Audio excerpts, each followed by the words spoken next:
Tahu juga tuh. Tahu yang dia masak.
Good morning.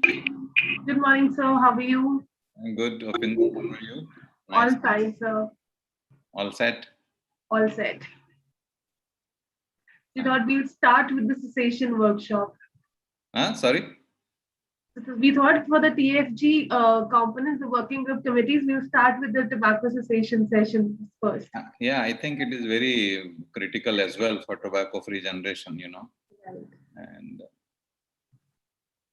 it's one of the important components. So we really look forward to your insights on it. Your presentation was very interesting. I went through it yesterday. Oh, Looking forward to your presentation. I work hard on my presentations, because It shows. I like It to shows. read and get updated for this. No, it shows. Yeah. What happened to our previous submissions to the government? Did you submit it to state government? We did submit it to state and the ministries also. Yeah. Yeah, we've been submitting all those recommendations that come from every consultation. No response. I think with these ones, because we'll be more focused on, every topic, I think that this can help us get some good response from the departments because it's going to be very topic specific. Yeah. I consider that the state level meeting should be considered with the health secretary and others, then perhaps it might move. Yeah, but sir, presently, because of the COVID situation, the only priority the health department have is COVID. So the entire resources, everything is directed towards that. So it gets very difficult to, kind of get into that line, though they're very interrelated. Absolutely. I agree with you totally. Yeah. Anyways, this phase will also pass by. Yes.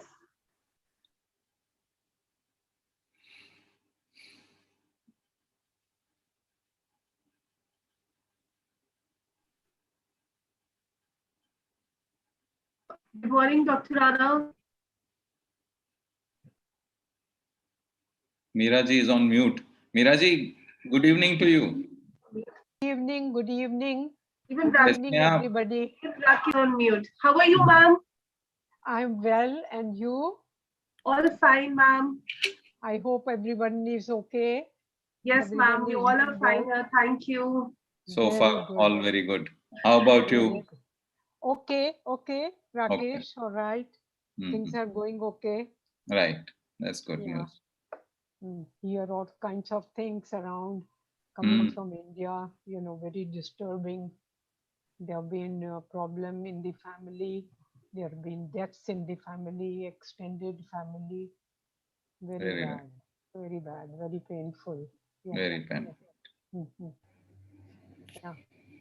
That's our behavior, we need, even if we don't criticize us as Indians, this is ingrained in our genes somehow that this is how we live.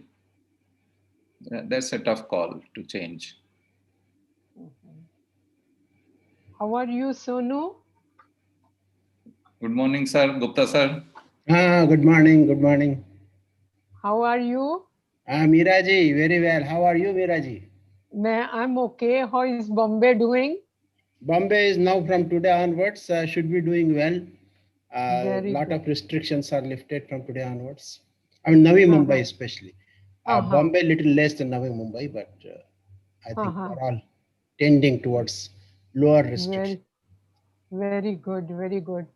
And Vikrant, how are you doing? Is Vikrant there already? He's seen. Dr. Rakesh is. Dr. Rana Saab, good morning. Good morning, Dr. Gupta ji. Good morning, Doctor. Dr. Meeraji, pranam. Good morning, Dr. Rana. कैसे हैं आप? Yes, ठीक है. Very good, very good, very good. Hi, Shivam. Good morning, ma'am. Good morning, everyone. Good morning. How are you doing? Good morning, ji. Good morning. Good morning. Good morning. Anji, Dr. Rakesh Gupta, Dr. Gupta, Morning. and Meera ji, Shivam, और कौन का नाम? Upendra, Dr. Sonu Goyal, Dr. Rana, आस्था भी होगी. Yeah. Hi, Astha. Acha, Good. Vivek is there. Yeah. We have Jyoti also from Rajasthan. Hi, Tina. चलो ऐसे दर्शन हुए थे सबके ना? How are things in Chandigarh? हाँ चंडीगढ़ ठीक है जी अभी. Acha. हाँ. Good, good, good. Number of cases are now much less. आज मेरे ख्याल 60-70 थे शायद आज कम ही आए तो. And Rakesh, how about Jaipur? Jaipur has started doing better. Jaipur is now in the news for the wrong reasons. What is that? With the vaccination vials being discarded prematurely, lots of vaccine doses and their burial, and so. But I consider we are also reeling back towards normalcy. The challenge will be with the again the behavior of the people. You know how they behave with the unlocking, which will happen gradually, I suppose. I haven't seen the news in last 2 days as to what's happening in Rajasthan, but the incidents. I think my Bridge was telling me he feels very nervous when the metro starts opening up and the Bombay local trains. It's very, very scary. Definitely. Yeah. Especially when there are big crowds and people are not really obeying all the the guidelines like wearing the mask and keeping the distance. Quite right. Good morning, Vikrant. Good morning, sir. Good morning, ma'am. How are you, ma'am? Okay, and you? I'm okay, ma'am. Thank you so much, Very ma'am. good, very good, very good. Nice to see you, ma'am. Good morning, Good, Prakash, good. sir. Good morning, Vikrant. How are you, sir? I'm very well. How are you, Vikrant? Fine. Thank you, sir. Good. Yeah. That is why, Miraji, the locals are not yet opening. They are still running in a very restricted manner. Oh, good. They will be the last one to start. Bombay because last time they started and the problem came up, no? Yes, that's correct. Yeah. That's a good idea. But I think this time Maharashtra has been quite strict in following the guidelines, which Maharashtra is very good. really led the country in everything. Yes, number of cases, positivity rate. Even now, today's, I think the deaths have crossed Maharashtra 100,000. So that's like 30% of all deaths in India. So it's a Maharashtra has huge burden it has. Okay, I think should we start, because as we have all the participants and also it's 10 o'clock. So with everybody's permission, can we start with the sessions? Sure. Sure. Always good to be on time. Thank you, sir. Thank you, ma'am. Thank you so much. So good morning, everyone. So today, first of all, I want to thank all of you for taking out time for this consultation that we have planned today. So this consultation would be divided into two parts. One would be the technical session, and the second session would be on the group drafting the recommendations for the ministry. So the technical session would be streamed.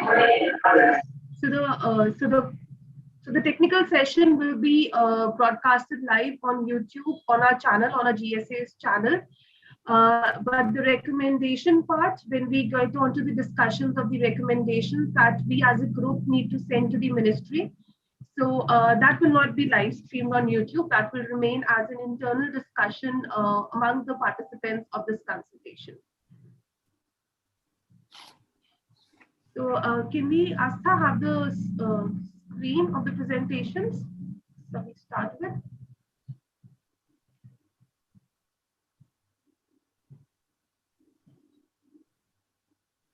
Astha, are you sharing the screen?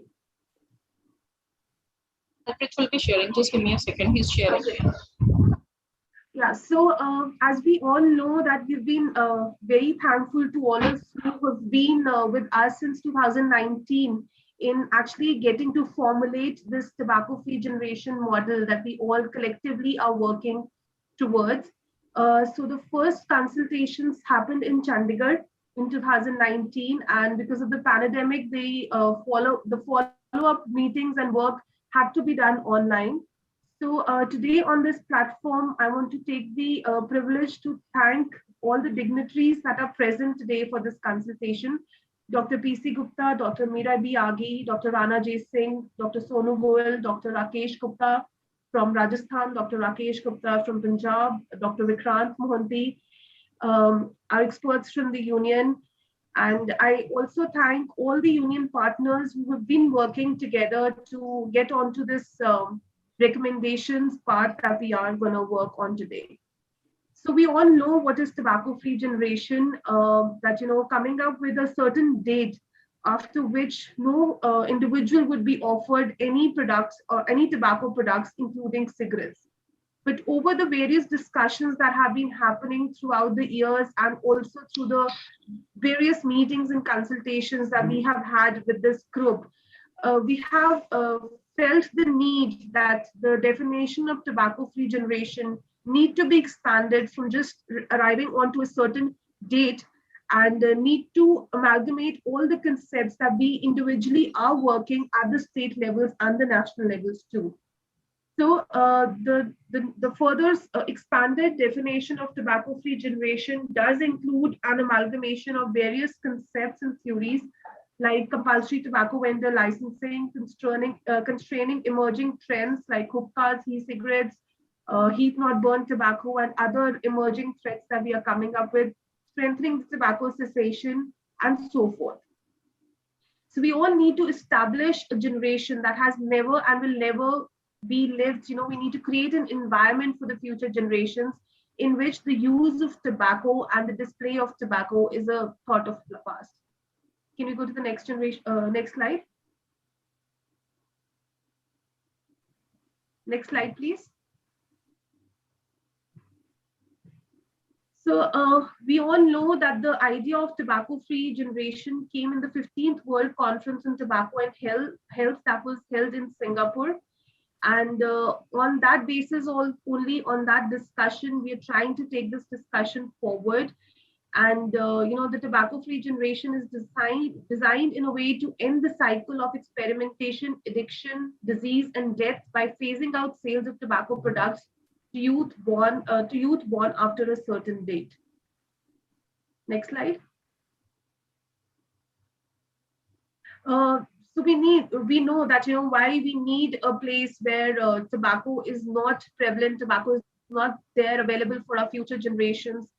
We know how harmful and how risky tobacco is, as it is the risk factor for it is a factor of 6 of the world's most leading causes of death. And this, I think this chart is something which is very commonly used by all of us tobacco control advocates to show and to prove the severity of this disease of tobacco use that is prevalent in our country. So in India, the sale of tobacco to persons below the age of 18 years is a punishable offense, but still 14.6% of children in the age group of 13 to 15 currently use some form of tobacco. And initiation of tobacco use is the average age of initiation of tobacco use is 18.9 years as per the GATS2 survey. So with tobacco-free generation, we aim at overcoming the defects with current tobacco control laws for children. Tobacco-free generation is aimed at providing a bold path forward that can cut the smoking rate dramatically and provide the children a lifetime of protection from tobacco-related diseases and eventually phase out the use of tobacco. Next slide, please.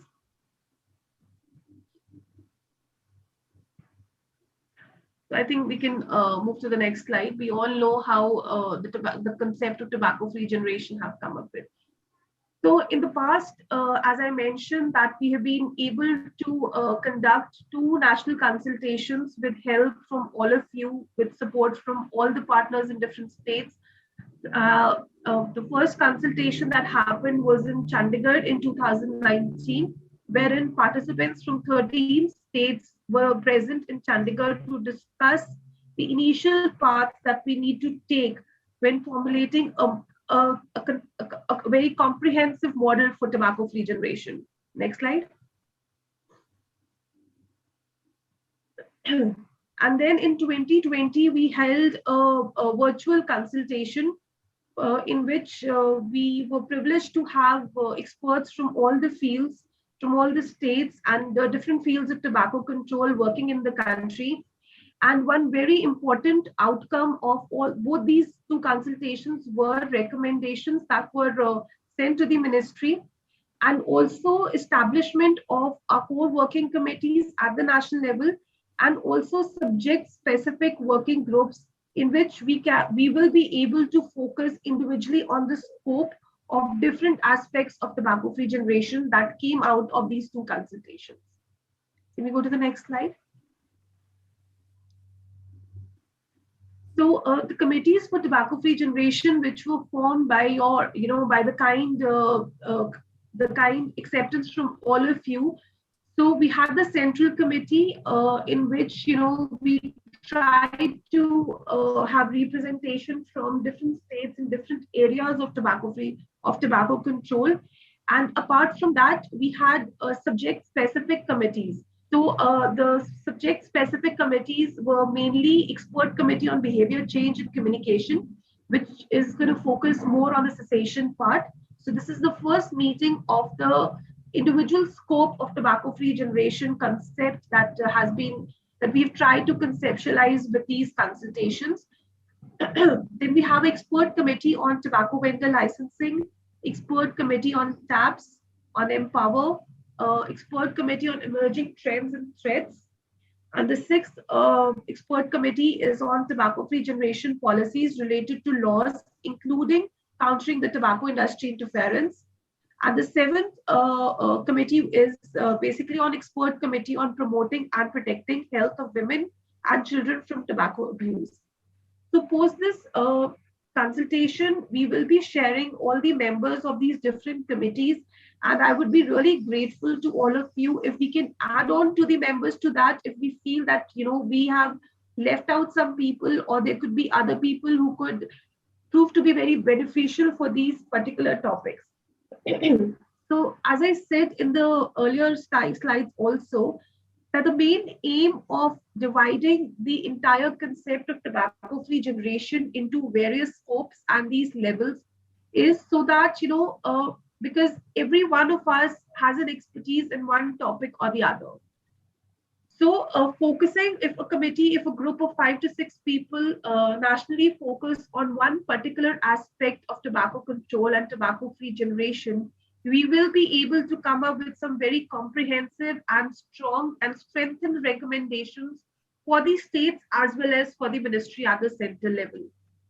So the whole purpose of today's workshop is to mark also the celebration of World No Tobacco Day 2021, and to start with the first core committee meeting on expert committee of behavior change and communication, that is on focusing on tobacco cessation. Can we go to the next slide? So I would like to invite Dr. Rana Singh, the Deputy Regional Director at the Union Southeast Asian Office. Dr. Rana, as we all know, has more than 25 years of experience in public health, focusing on management and tobacco control. He's the master trainer for public health courses for mid and senior level managers, and he's currently supporting tobacco and the NCD control programs in the Southeast Asia region. Sir has been really instrumental in helping us through all this journey, this entire journey of 2 years, with which we have been able to reach today at discussing each topic in depth. So I would request Dr. Rana Singh to please address all the participants and also to set the stage for today's consultation. Over to you, sir. Thank you. So thank you, Upinder. Thank you, Dr. Astha. So good morning once again, all of you. So respected Dr. P.C. Gupta ji, Dr. Meera ji, panelist for today's program, Dr. Vikrant, Dr. Kesh Gupta, Dr. Shivam, moderators, Dr. Sonu Goyal, Dr. Ms. Tina Rawal, and friends, participants. First, thanks to Generation Savior Association for initiating this second step towards achieving tobacco-free generation. You see, Pinder has already shared with us what already has been done. So in earlier consultation or meetings, we identified a few areas which are important for tobacco-free generation. So you can say from the original concept of person born after certain year, so that they saw earlier our earlier conversations, consultations. They saw that that concept needs to be expanded. It's not only by only that one criteria of tobacco-free generation, but we need to have many other things. And Pinder has already shared with other 6 or 7 areas where we are going to have, they have constituted various committees to arrive and to achieve our goals under those focus areas. You see, before I really move, because there are many new participants also, we need to understand dynamics of tobacco control. We know tobacco control and tobacco control, what we are trying to do. We are trying to stop new initiations of tobacco use, which are roughly about more than 100,000 tobacco users. They become regular smokers every year in the globally, and in our also in our country you are also aware. There is certain number which is very old, that every day more than 5,500 people start tobacco, but I think that is no, that number is much higher than that. So we stop new people from starting to use tobacco and help those who are already using tobacco. Now, for stopping new initiations, we already have policies in place. There are supply reduction measures, there are demand reduction measures, which we are all adopting. And all of you are aware what is the progress on each of these areas. You see, I always say that a tobacco cessation should not be looked at in isolation.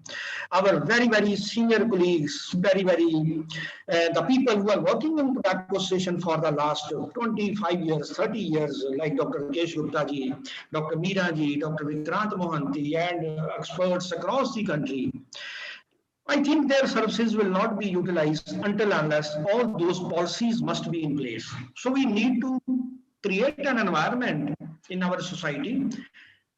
We need to squeeze tobacco user from all sides to create such an environment around him or her that they seek tobacco cessation services. Whatever I am talking today, that is not related to individual person's cessation. We have huge burden of 270 million tobacco users in the country. So right now, and to achieve tobacco-free generation, it's not individual tobacco cessation or individual tobacco user which we are talking, but we need to see how in a public health way we can reach as many people as possible. So that policy implementation, that has to be primed to see that more and more people want or seek tobacco cessation services. You're aware that we have already seen that out of all empower policies, definitely there is movement on many, almost all other aspects of this package, but still offer is still, perhaps it is lagging globally, and definitely we are going to discuss what is there in our country. Now, what are the things to understand?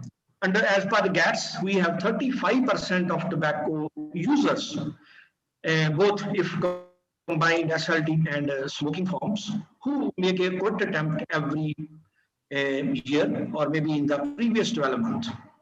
Now you see, what is this number? It is roughly 95 to 100 million people make an attempt to quit. Now, for public health perspective, it is important to understand that while they were trying to quit, whether we were there at that time or not, whether our services were available for them or not, whether our image, whether we were accessible to those people who were trying to quit or not. This is something which is important to understand for all of us.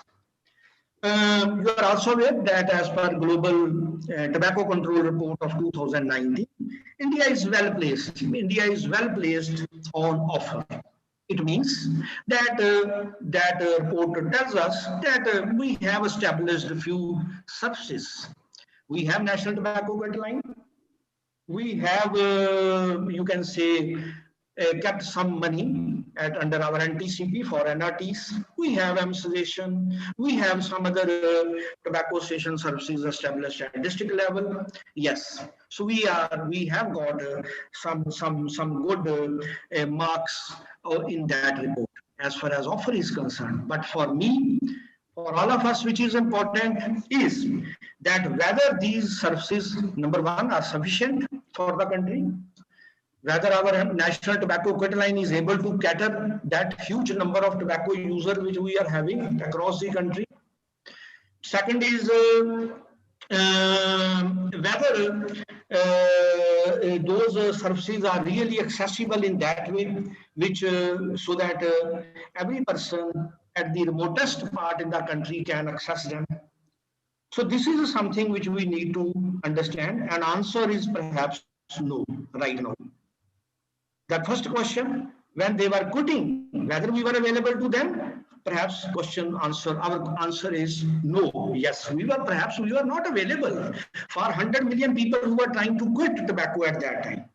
So third question, what is the third question, is whether our suggestion services will start only when someone, some tobacco user comes to an institution or with some kind of disease or falls ill, whether our tobacco station services are only for them, which is right now the case.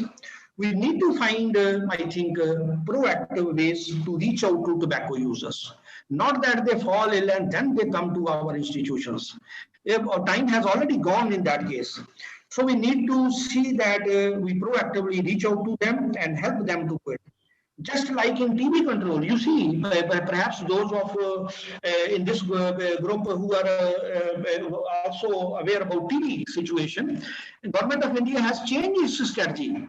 Earlier it was passive case finding, that whosoever has symptom comes to the institution will be tested. Now government of India has already seen, and globally, that it is not possible that only passive case finding. So that is why the strategy for TB control in the country has changed to active case finding. And not only active case finding, also the person having latent TB, only those people who are also having infection.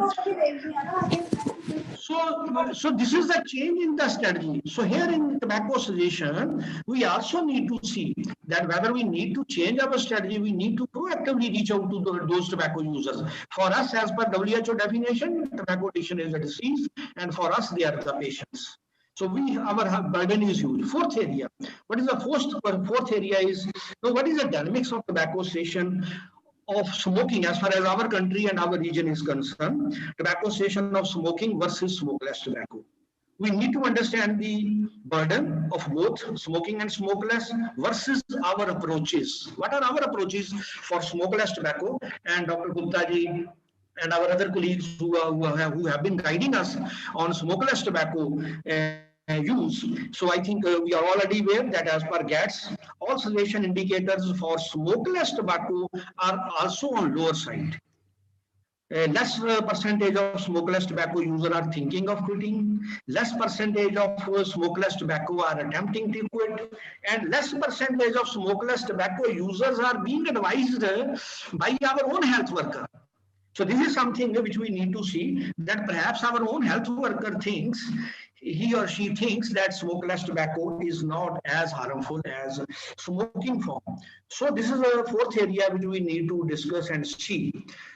So with the above thoughts, which I have mentioned, 4 questions related to tobacco cessation at a public health level, at a country like ours, now we need to see how we can scale up tobacco cessation, especially among youth, and to achieve that ultimate aim of tobacco-free generation.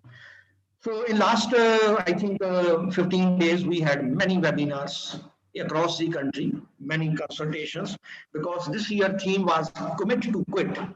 So I was just collecting and collating information, and I have prepared one 10 action point strategy, 10 things which we should do to scale up tobacco cessation in the country. One which I always see, referral system. Referral system within the institution, within the hospital. There are 500, 600 tobacco users coming into to any hospital, but hardly we are getting one or two people who are getting our consultation, our counseling services for them. Then intra-institutional, within the institution, all departments refer tobacco users for quitting. So there are various ways we have adopted in earlier programs like TB control program. How even at OPD, when we are making a slip, we are making a new, you can say, hospital OPD slip for that patient, the new person who is coming home, we can ensure कि वहाँ पर भी whether we can do some kind of assessment there. Thereafter, each department should have that. Only then we will be able to reach so many people. So referral system is very crucial within institution, and from smaller institution to bigger institution. Then community cessation, we always say basic tips of quitting is very important. For that, Government of India already has a health worker guide. Now we need to see India has more than 2.5 million health workers. Personally, I wish and that every health worker in the country, including ASHA workers, where then number becomes very high. Every health worker, including ASHA worker, has health worker guide, which has been developed by ministry in their hand. That should be one thing which should be there. And very briefly, that was developed with the guidance of Dr. Meeraji, with the Ministry of Health when Dr. Kaur was there. So I think that has been translated into 15, 16 languages. So I think that is something which should be used for basic providing basic tips of quitting. So we need to train. We need to see that how at a PSC level does not mean we government cannot provide us counselors in every institution, expert counselors like we have on this webinar. Any health worker, any nurse, any compounder, any pharmacist should be a little bit trained for asking history of tobacco use and how to provide basic tips of quitting. So this is our third is definitely we need to expand national tobacco quit line and TQL to see. Just a few days back, I was discussing with Dr. Kesh Gupta ji of Rajasthan. So he was providing very important tips to me. So I think today we are going to discuss that. How we need to scale up national tobacco quit line, then strengthen M-Cessation. M-Cessation program is there. So let's see how that can really be further scaled up. Then integration, we are already working on. We have now TB tobacco collaborative framework, but it still has not been implemented. We have been involving now oral health and other programs, including Indian Dental Association and public health dentistry. We have experts from there also, NCD control program.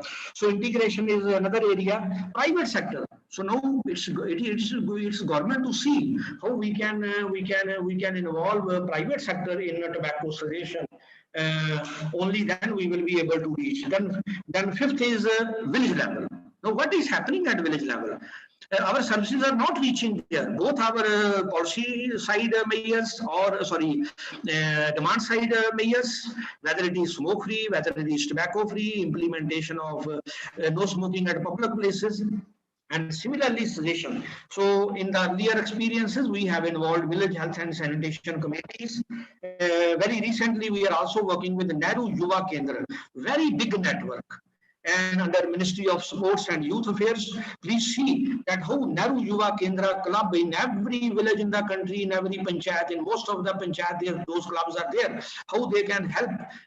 First, they should adopt no tobacco use policy, and also make villages as smoke free, or also see that all such members do not also use tobacco themselves also. Then we also need to see state helpline, very important. Again, this is something which we work together. Dr. Kesh Gupta ji of Rajasthan, and Rajasthan was the first state which incorporated It's a tobacco cessation counseling within the state helpline. And every state in the country, 35 state or every state has that helpline number. Let's see that how some of those colleagues, tobacco users who could not access NTK, National Tobacco Hotline, can avail that services. So, and our teams, Dr. Kesh Gupta ji, so he has already committed that we can train people from the states who are working in state helplines and give them some kind of training. So that some of their counselors can also provide tobacco cessation services. It is very important. I think a big burden they will cater big burden of tobacco users. Then workplace cessation. Please identify, every state identify what are the major workplace cities, towns in their states, and how we can incorporate workplace cessation. So these are 10 points which I have just collated. If we want to reach, I think, some kind of number, and definitely each state should have a target. Please, otherwise we will continue to for years together. It's not possible. Tobacco cessation, huge burden is there. So please fix some target that this year, for example, state of Karnataka, can they fix a target of 5 lakh people, 5 lakh tobacco user when they have 1 point something crore tobacco user in state of Karnataka? Can we reach just 5 lakh tobacco users? So only then it is possible. So each state should have prepared a plan how to reach some huge number of tobacco users. Actually tobacco users in any way, uski पीठ पर हाथ रखने की बात मैं अब कर रहा हूँ. That how we can reach them with some kind of advice. उसके बाद उसकी पीठ पर हाथ रखना कि I am with you, we will help you to quit tobacco. So these are a few things which are important to scale up tobacco cessation in the country. I think there are going to be many more suggestions. From union side, I always commit that whatever the support will be required, although tobacco cessation is not a main priority, but we here in India, it's one of our component of National Tobacco Control Program, and definitely it's priority for the country to scale up tobacco cessation and really see that we are able to help people to quit tobacco use. So thank you, Upinderji, thank you very much. Thank you, Chair of today's session, Dr. P.C. Gupta ji. Thank you very much, Dr. Meera ji. Thank you very much. Thank you, sir. Thank you so much. I also welcome Dr. Sonu Goel. He's also joined our session, and also Ms. Tina Raval, who has joined us. Dr. Monica Arora has nominated her to represent Sydney here. So I would now like to invite Dr. Meera Biagi. She's a behavior scientist and a communication expert with more than 4 decades of experience in tobacco control. Though she doesn't need any introduction, but it is a kind of a thing that we go with. So we all know her. We all know her tireless work that she's been doing and the support that she's given to each one of us in tobacco control. She has held some prestigious positions in International Development Research Center, Canada, Care International, WHO, and UNDP. She is also the recipient of WHO Gold Medal on Tobacco Control and Luther L. Terry Award, and she holds a PhD in psychology. So I request Dr. Meera Biagi to give her expert insights into behavior change and tobacco cessation and the way forward to it. So over to you, ma'am.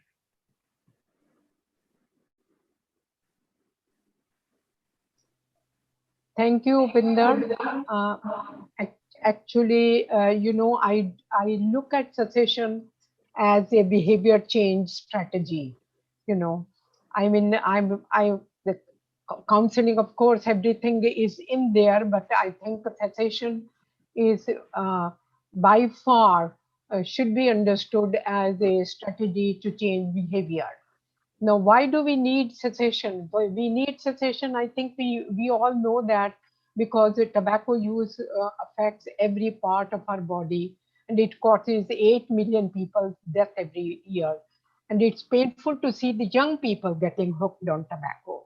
That is what our main concern is, because it is these people who are going to become adults tomorrow, and they will continue to use tobacco. If this does not get checked in, we may not be left with many people who adore our society. So, do we stay unperturbed, or do we find a way to change the situation? We have to find a way to change the situation. Next, please. At the international level, there has been the WHO Framework Convention, which has tried to change the situation to solidify in a way to make tobacco control a reality. However, we all know that all the provisions of the FCTC have to be implemented in totality if we mean anything. Because without this, it's not going to work. They have to follow, they have to implement each and every provision of this FCTC. And then the tobacco industry has to come to an end. We cannot have, we cannot coexist with the tobacco industry. If we have the, if we continue to have the tobacco industry, we will not have tobacco-free generation. It would be very, very difficult for us to have a tobacco-free generation. So tobacco industry has to come to an end. In addition, we have to seek an effective way to bring about a sustainable change in the behavior of the people so that they stop using tobacco. So let us see how we can actualize this change. Next, please. We have to consider behavioral framework. The framework helps us to identify determinants of desired and undesired behavior, as well as it assists us to identify potential points of intervention. Another name for such intervention is BCC, which UNICEF uses, and it is a process of involving people in evolving the behavior. Unless you involve the people whose behavior you are want to change, it will not work. Next, please. Behavioral change involves 4 elements. The first element is education, knowledge, education of the new behavior. What does the new behavior mean? How are we going to adopt the new behavior?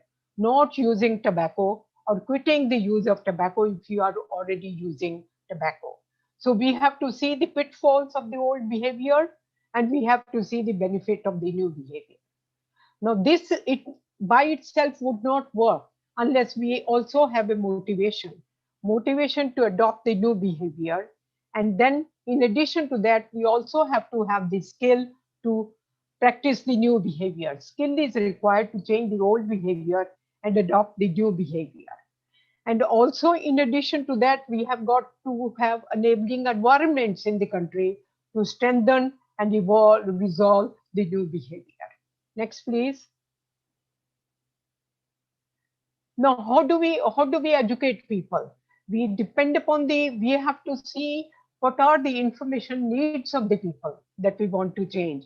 We cannot give them a lecture thinking that they need to do this and then they will give up tobacco. No, they have to understand. We have to understand their behavior. We have to see the deficits of their behavior, and accordingly, we have to supply information to them.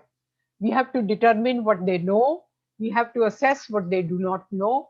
We have to also see what are the entry points where we can enter in and tell them, that this is something that they got to do. We have to scope the entry points and what will help them to change their behavior.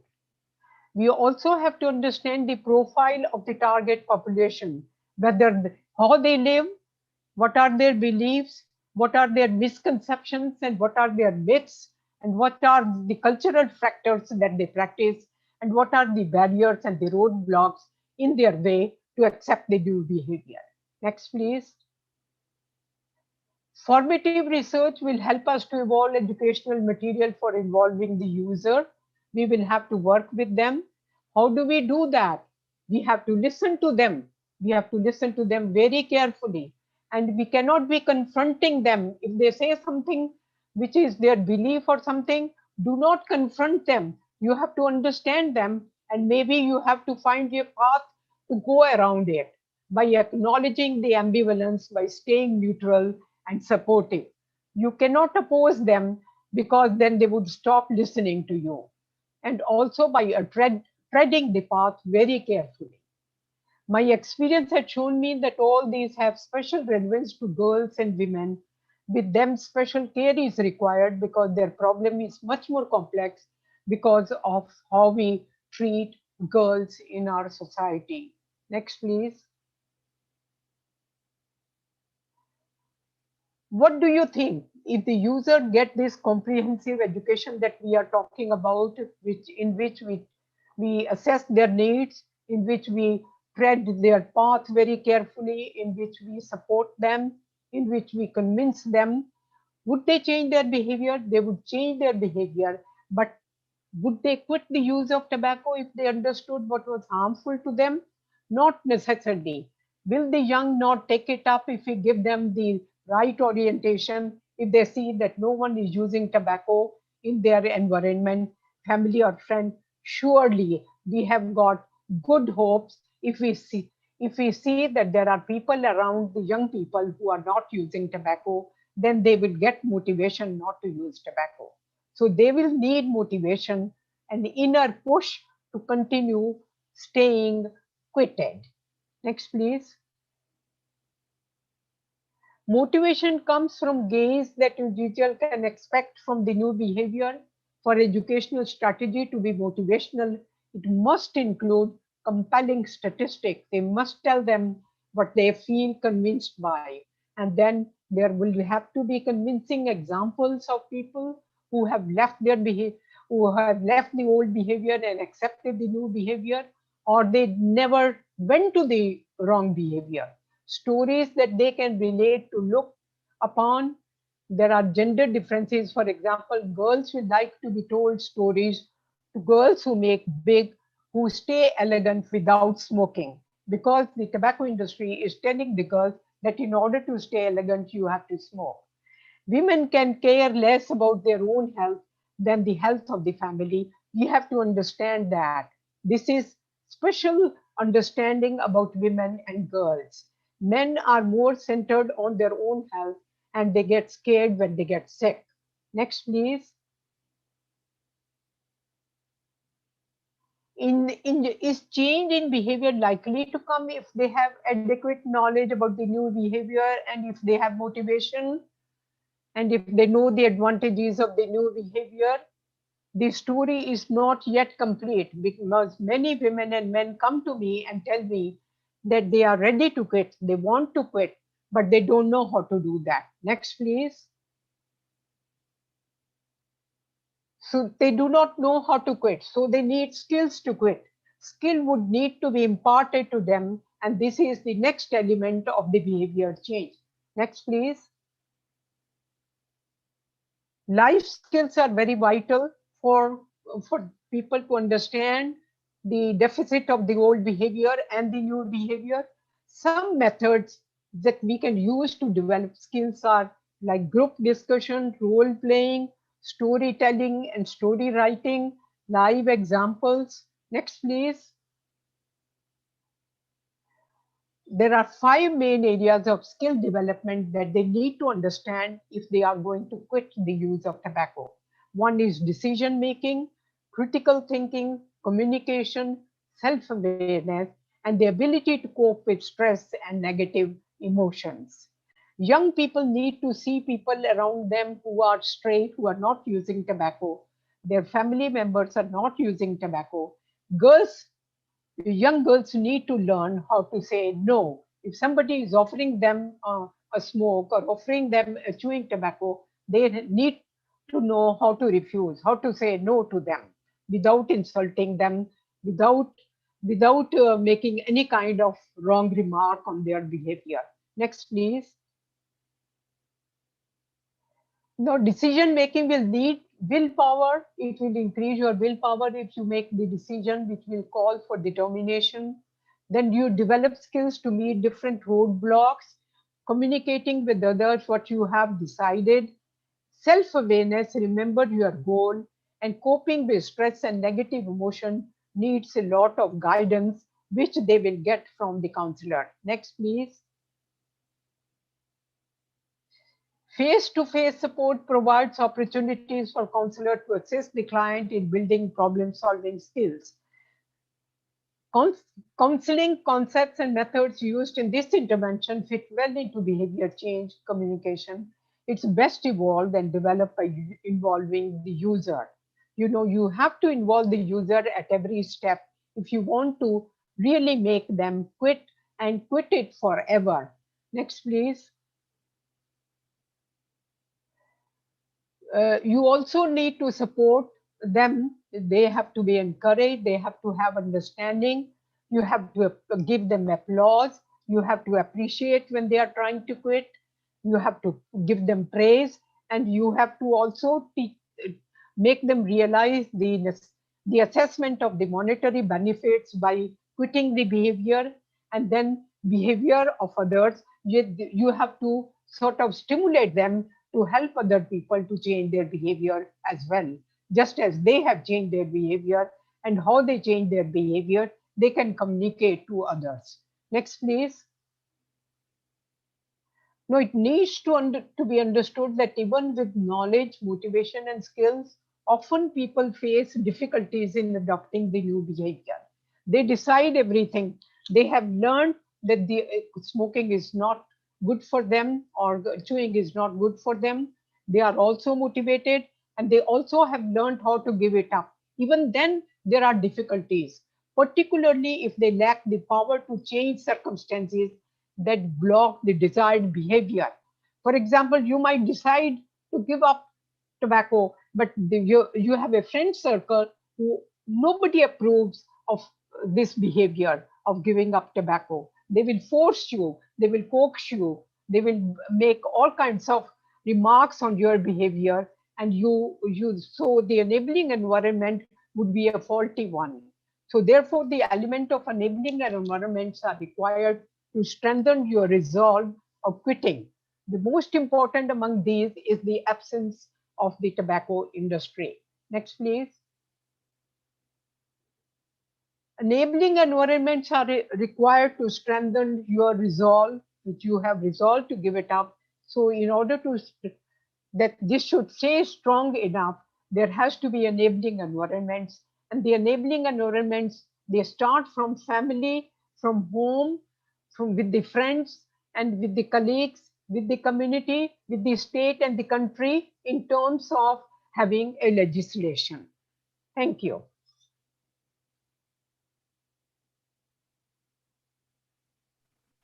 Thank you so much, ma'am. We will be taking up questions after our technical session. So we have a lot of queries coming in our YouTube live streaming. So now I would like to invite Dr. Prakash C. Gupta, the director of Healy's. He's a visiting scientist at the Harvard T.H. Chan School of Public Health, Boston, and adjunct professor of epidemiology and biostatics at the Arnold School of Public Health, University of South Carolina, USA. He was the president of the 14th World Conference on Tobacco or Health held during March 8 to 12, 2009 in Mumbai, and also of 4 national conferences on tobacco or health held in Mumbai during the period of 2006 to 2019. He was a senior research scientist at the Tata Institute of Fundamental Research. He has a doctorate of science degree in epidemiology from the Johns Hopkins University, USA, and a master's of science in statistics from the Bombay University. So we are more than privileged to have you join us on this journey of tobacco-free generation. And I invite you to be the chair of this technical session and lead us and guide us with your experience and expertise in the field. Along with Dr. P.C. Gupta, I would like to invite Dr. Sonu Goel to moderate this session. Can we go to the next slide, please?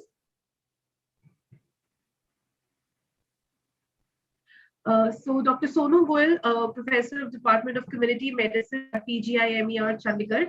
He's the Director of the Resource Center Tobacco Control, Chandigarh, Professor in Department of Community Medicine and School of Public Health, PGIMER, Chandigarh.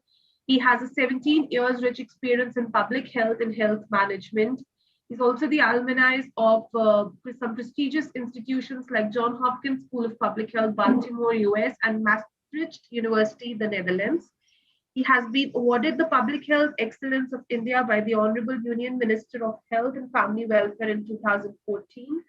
And he's also the Program Director for International Public Health Management Development, sponsored by Ministry of External Affairs.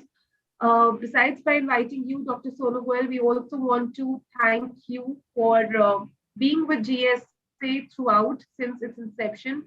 And over to you to moderate this session. Over to you, sir.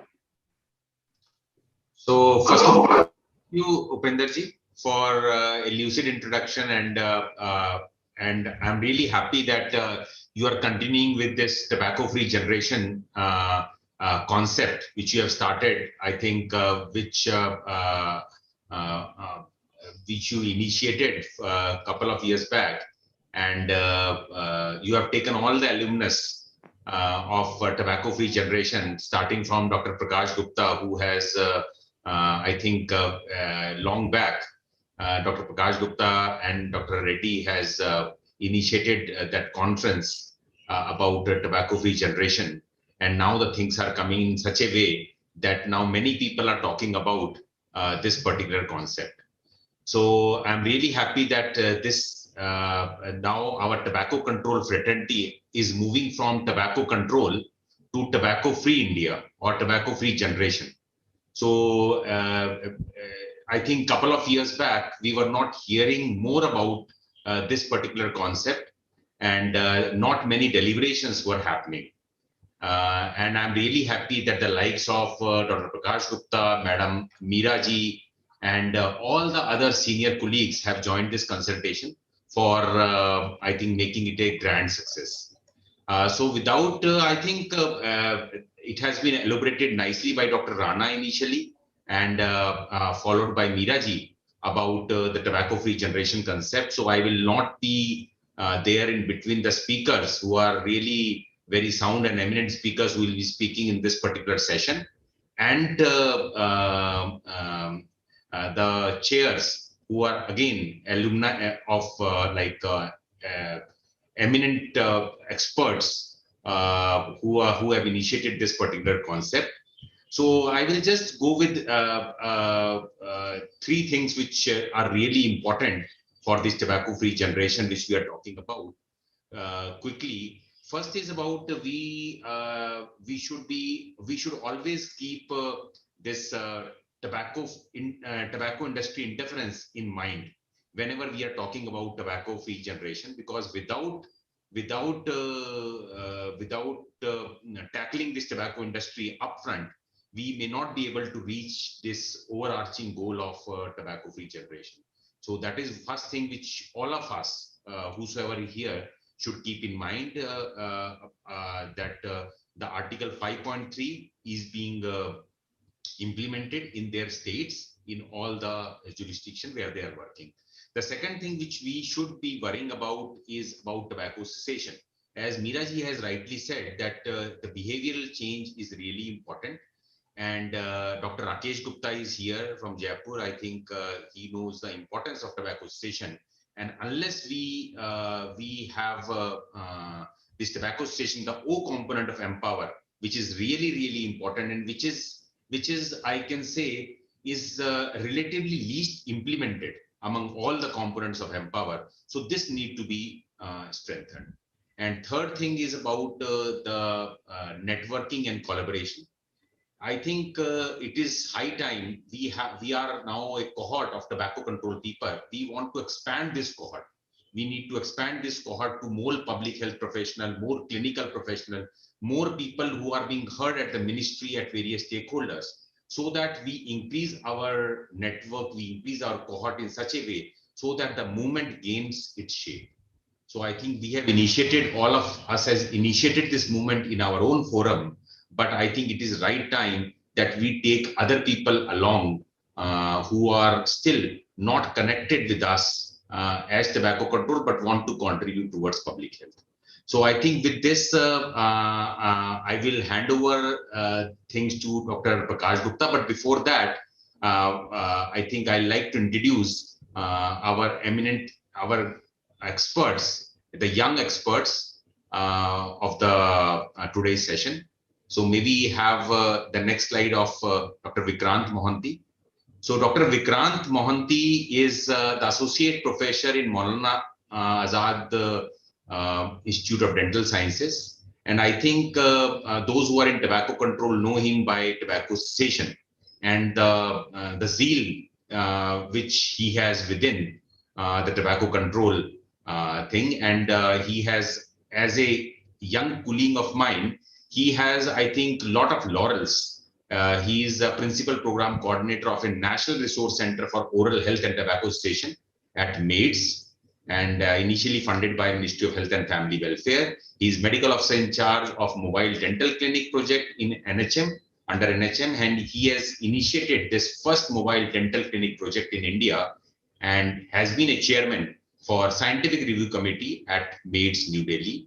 Received several awards. Some of them included this IGTC scholarship, a prestigious fellowship by John Hopkins. He has also completed the Global Tobacco Control Certification Program, many publications to his credit, and a lot of other things which I think besides the thing which are there in the slides, he is one of the person who conducts trainings on cessation, and many few people who are working on cessation in the country.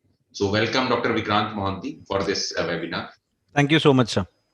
It would be my privilege to introduce, can we have the next slide? Okay, this, Dr. Vikrant is a speaker. Okay, Dr. Shivam, yes. So again, another young speaker, Dr. Shivam Kapoor, dentistry by profession. He is now acting as a technical advisor in monitoring and evaluation at the Union Southeast Asia, and he is involved in strengthening NTCP program in India and has been coordinating various NTCP in various states of the country. And besides implementation, he has that queue of research within him, and he has been doing a lot of research along with implementation, and that is what we want in the country, that take the research forward along with the implementation. And he has a MDS degree in public health dentistry after completing his BDS, and after MDS, now he is actually practicing public health. So that is wonderful. And with his experience in Maulana Azad Institute of Dental Sciences, he has excelled in organizing various dental public health program and clinical practice, supervised postgraduate students, conducted their dissertation, and now carried out this tobacco cessation counseling in both clinical and community settings. So welcome, Dr. Shivam. And I think it will be a very exciting session with two young speakers, Dr. Vikrant Mohanty and Dr. Shivam Kapoor, to it. And what a better coincidence it will be that Dr. Prakash Gupta, who is the doyen of tobacco control and the tobacco-free generation, so he'll be chairing that session. So Dr. Prakash Gupta needs no introduction. I think Dr. Rakesh Gupta is there. So we have in this session Dr. Rakesh, or we have a separate session? Sir, it's the same technical session, but we'll have 3 different presentations. Okay. So I think it's a very perfect blend of young colleagues and a person who has done an immense work in tobacco control for last 25, 30 years. And three decades he has been working. And the best part I like about Dr. Rakesh is he was a eminent clinician, and thereafter he turned a cancer surgeon, and he has turned now as a public health expert, and he is doing a wonderful work in tobacco control as an advocate, a master trainer, a practitioner. And I have personally learned a lot of tobacco cessation from him, and I'm continuing learning all those things. And he has been a recipient for WHO Director General Award way back in 2013. And in last 15 years, he has implemented a lot of models, public health models, including smoke-free city, tobacco-free workplaces, a systems approach to tobacco cessation, and helped in establishing a quit line concept at the state level. I think he was one of the few people who had introduced this quit line at the state level, and I think the first one to introduce this. So I would like to welcome Dr. Rakesh in this forum, and I think it will be a very wonderful discussions today. So over to Dr. Prakash Gupta for his comments. Sir.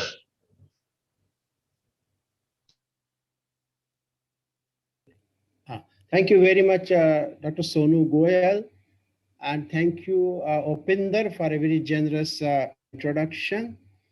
I think the topic has been introduced extremely well. I mean, we have already heard three superb talks. I mean, Dr. Rana, Upinder's first talk itself, then Dr. Rana, and then Dr. Meera Agi.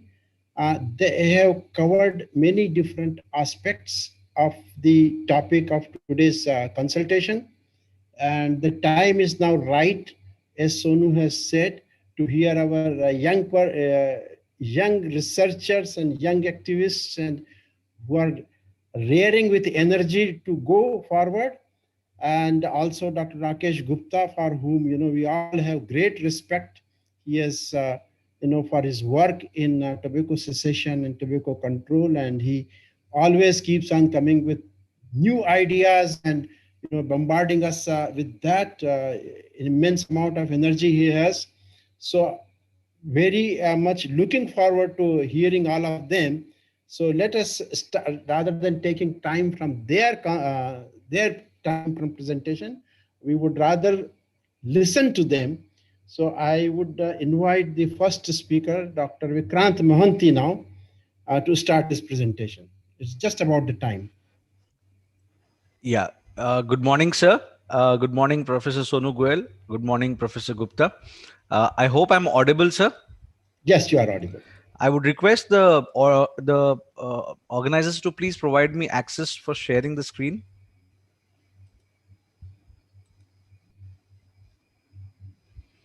If I may be allowed to share my screen, the host has disabled sharing. And till the time that happens, I would like to just go back a little bit in time to talk about the contribution of Professor Gupta and Madam Meera Agi for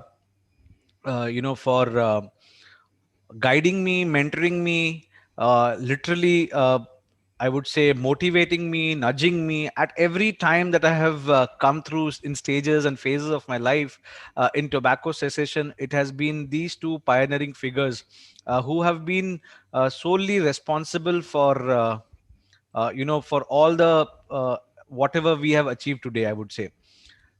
So I have still not got the access, madam. If you could just check, because otherwise I'll not be able to share my presentation. Or is it that you will play the presentation? Madam Astha? Yes, sir, you can share your slide. I can share it now? No, Yeah, but yeah. it is still showing that the host has disabled the participant screen sharing. You'll have to give me access for that. I think you need to stop this presentation first and give them the access. Okay. Otherwise, it will not go.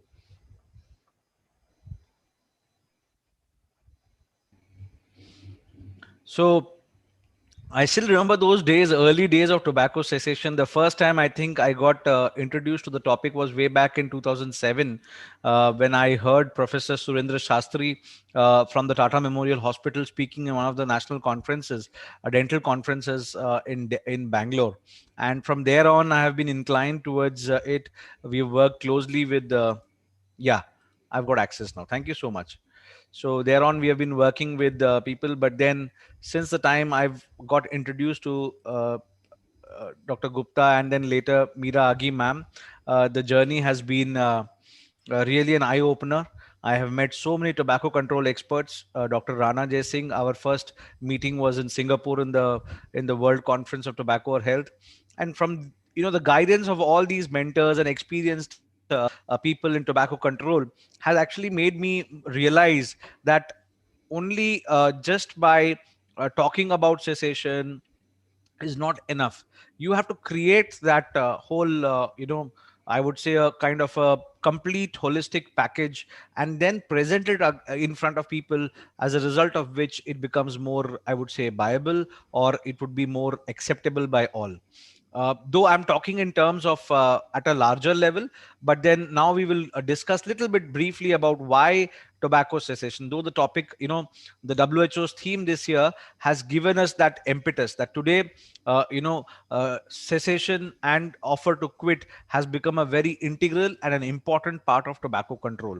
Earlier, people would not see it that way. Yes, it was there, but over the years, we have seen not only the government of India, even the World Health Organizations and many organizations across the world have worked more towards cessation, because when you tighten the noose from the control angles, the demand for such services increases. And when the demand of such services increases, they have to be in place. So that's the basic background. And I would like to start off with this small simile that I always talk about. Cessation has been like, this is, I would say, the six blind men. Most of you would have heard this story of the six blind men who went to, actually, when they heard that in the village the elephant has come, they all went to see. They obviously could not see, but then they went to know how an elephant looks, and everybody perceived the elephant differently. Tobacco control has been more or less like that. Everybody perceives different angles differently. One person would be talking about taxation, the other would be talking about monitoring, one more person would be talking about package warnings. So everybody talks differently. But over the years, what has happened is these six blind men have come together, joined forces, and have pictured that the tobacco industry is a large elephant which has to be tamed and tackled properly. And only and until till all these people come together, this whole image will not be there, as well as the way how to tackle this problem will not be there. So with this basic background, I would like to get into a little bit more about what FCTC, the Framework Convention of Tobacco Control, has done. We all know about how the strategies of tobacco control are. They're basically from the supply side as well as the demand or harm reduction strategies. So supply is basically the production and the availability of the product, and demand is how people consume it and how various strategies can be done with regard to that. So the aim was to improve it. To tobacco control might be a control strategy, but the overall aim was to improve the health of the population by eliminating or reducing the consumption of tobacco products. There have been multiple strategies of, we all know about the empower strategy, but when we talk about the demand reduction measures, mainly it focused on tobacco dependence and cessation. So today, because of the various efforts of the WHO and the Framework Convention of Tobacco Control has become such a powerful tool and such a guiding principle for all member countries as well as the new signatories, it becomes easier for people to align. And that is the best part about the framework. And frankly speaking, let me tell you, just in the recent the World Health Assembly, which just concluded in the last week of May, you will not believe, even oral health, which was still not recognized completely as a as a part of the non-communicable disease gamut, has been recognized. And many a times they have used the experiences from tobacco control, the strategies of tobacco control, the framework of tobacco control to be included into oral health and prevention of dental diseases also. So why I'm trying to tell this is because it has already provided a framework, and implementation of these framework would basically create more and more demand. We all know that I've already sensitized you about how offer to help, which is one of the integral parts of the tobacco control measures, has been missed out over the years. It has been orphaned over these years because people have focused more on other aspects. People have been able to achieve those measures better, as a result of which this has been neglected. But let me tell you, I have been working since 2011, specifically after we created the Tobacco Cessation Clinic. We have never orphaned tobacco cessation. We have always thought that this is the opportunity that through which we can reach out to our patients, we can reach out to different groups that we're targeting and sensitize them, create and build a kind of a community which is more aware, which is more sensible, and which is more sensitive towards what are the healthy choices that they have to make. So FCTC and the WHO has done a great work when it comes to implementation. Again, when we look at the tobacco cessation clinics and the tobacco treatment dependence, we still are in the intermediary stage. We still have to take it to the higher level. A recent survey which was published in 2021 by the Ash report, wherein they talked about how tobacco cessation is a part of the right to health. They did a survey among 142 countries, and they identified that, that nearly just 32 to 35% of the people have certain countries have national strategies in place. Though India, we will talk about India a little later. But what I'm trying to tell here is that there is a huge still deficit across the globe where this national tobacco dependence strategy is missing. And even if it is present, even if 32% are having it, again there is variation in the implementation, variation in the outputs, lack of monitoring, lack of evaluation. That is what we need, a complete approach which is not only top down but also bottom up. It has to be a mix of both. So, what are the key objectives of tobacco cessation? Two things. One, discourage initiation of tobacco use by new users. We all know that the GATS2 survey has shown that the control measures have been successful and they have pushed the age of initiation a bit further. It is very heartening to see, but we still need to do much more on that. We still need to save our youth, and that is why tobacco free generation, which Madam Upinder and the whole team has come through by translating the ideas which has been successfully accepted internationally, is it will be a success, and consistent work towards this line in these lines would actually meet the ultimate objective of a tobacco free generation. So the second goal is to facilitate existing tobacco users to quit. We all understand that tobacco dependence or nicotine addiction is classified as a disease, and it is important that we understand that it not only has a behavioral component but also has a physiological component. That is, the addiction is more related to the release of the neurotransmitters, and it is important through certain strategies we can manage that, as well as behavior change program, which madam actually Meera ma'am just elaborated in such crisp as well as detailedly, is that we need to integrate that, and that is when this whole thing will work together. So the strategy of tobacco cessation is neglected, we all know that, but in times to come it will surely see the light of the day. When we look at India's change in the tobacco use prevalence, we all know about this information. One thing which is very important, we have to repeatedly remind us that we have a different problem that most of the world has. Most of the countries across globally are talking about smoking, and we have to understand that we have a smokeless issue. We have the smokeless tobacco as an issue, and even in that, if you look from the length and the breadth of the country, we see that the pattern completely changes even after a few kilometers. So we have to be very aware of these things, because as a healthcare provider, as a civil society, as a respectable person in the community, our problems vary. And when it varies, the strategies have to be different. You cannot apply similar strategies for control or for support or for for coming overcoming these problems. So there has to be a different strategy, but more or less the principles can remain the same. The application might differ in different geographical context, as well as different patterns wherever the tobacco cessation, the tobacco usage pattern varies.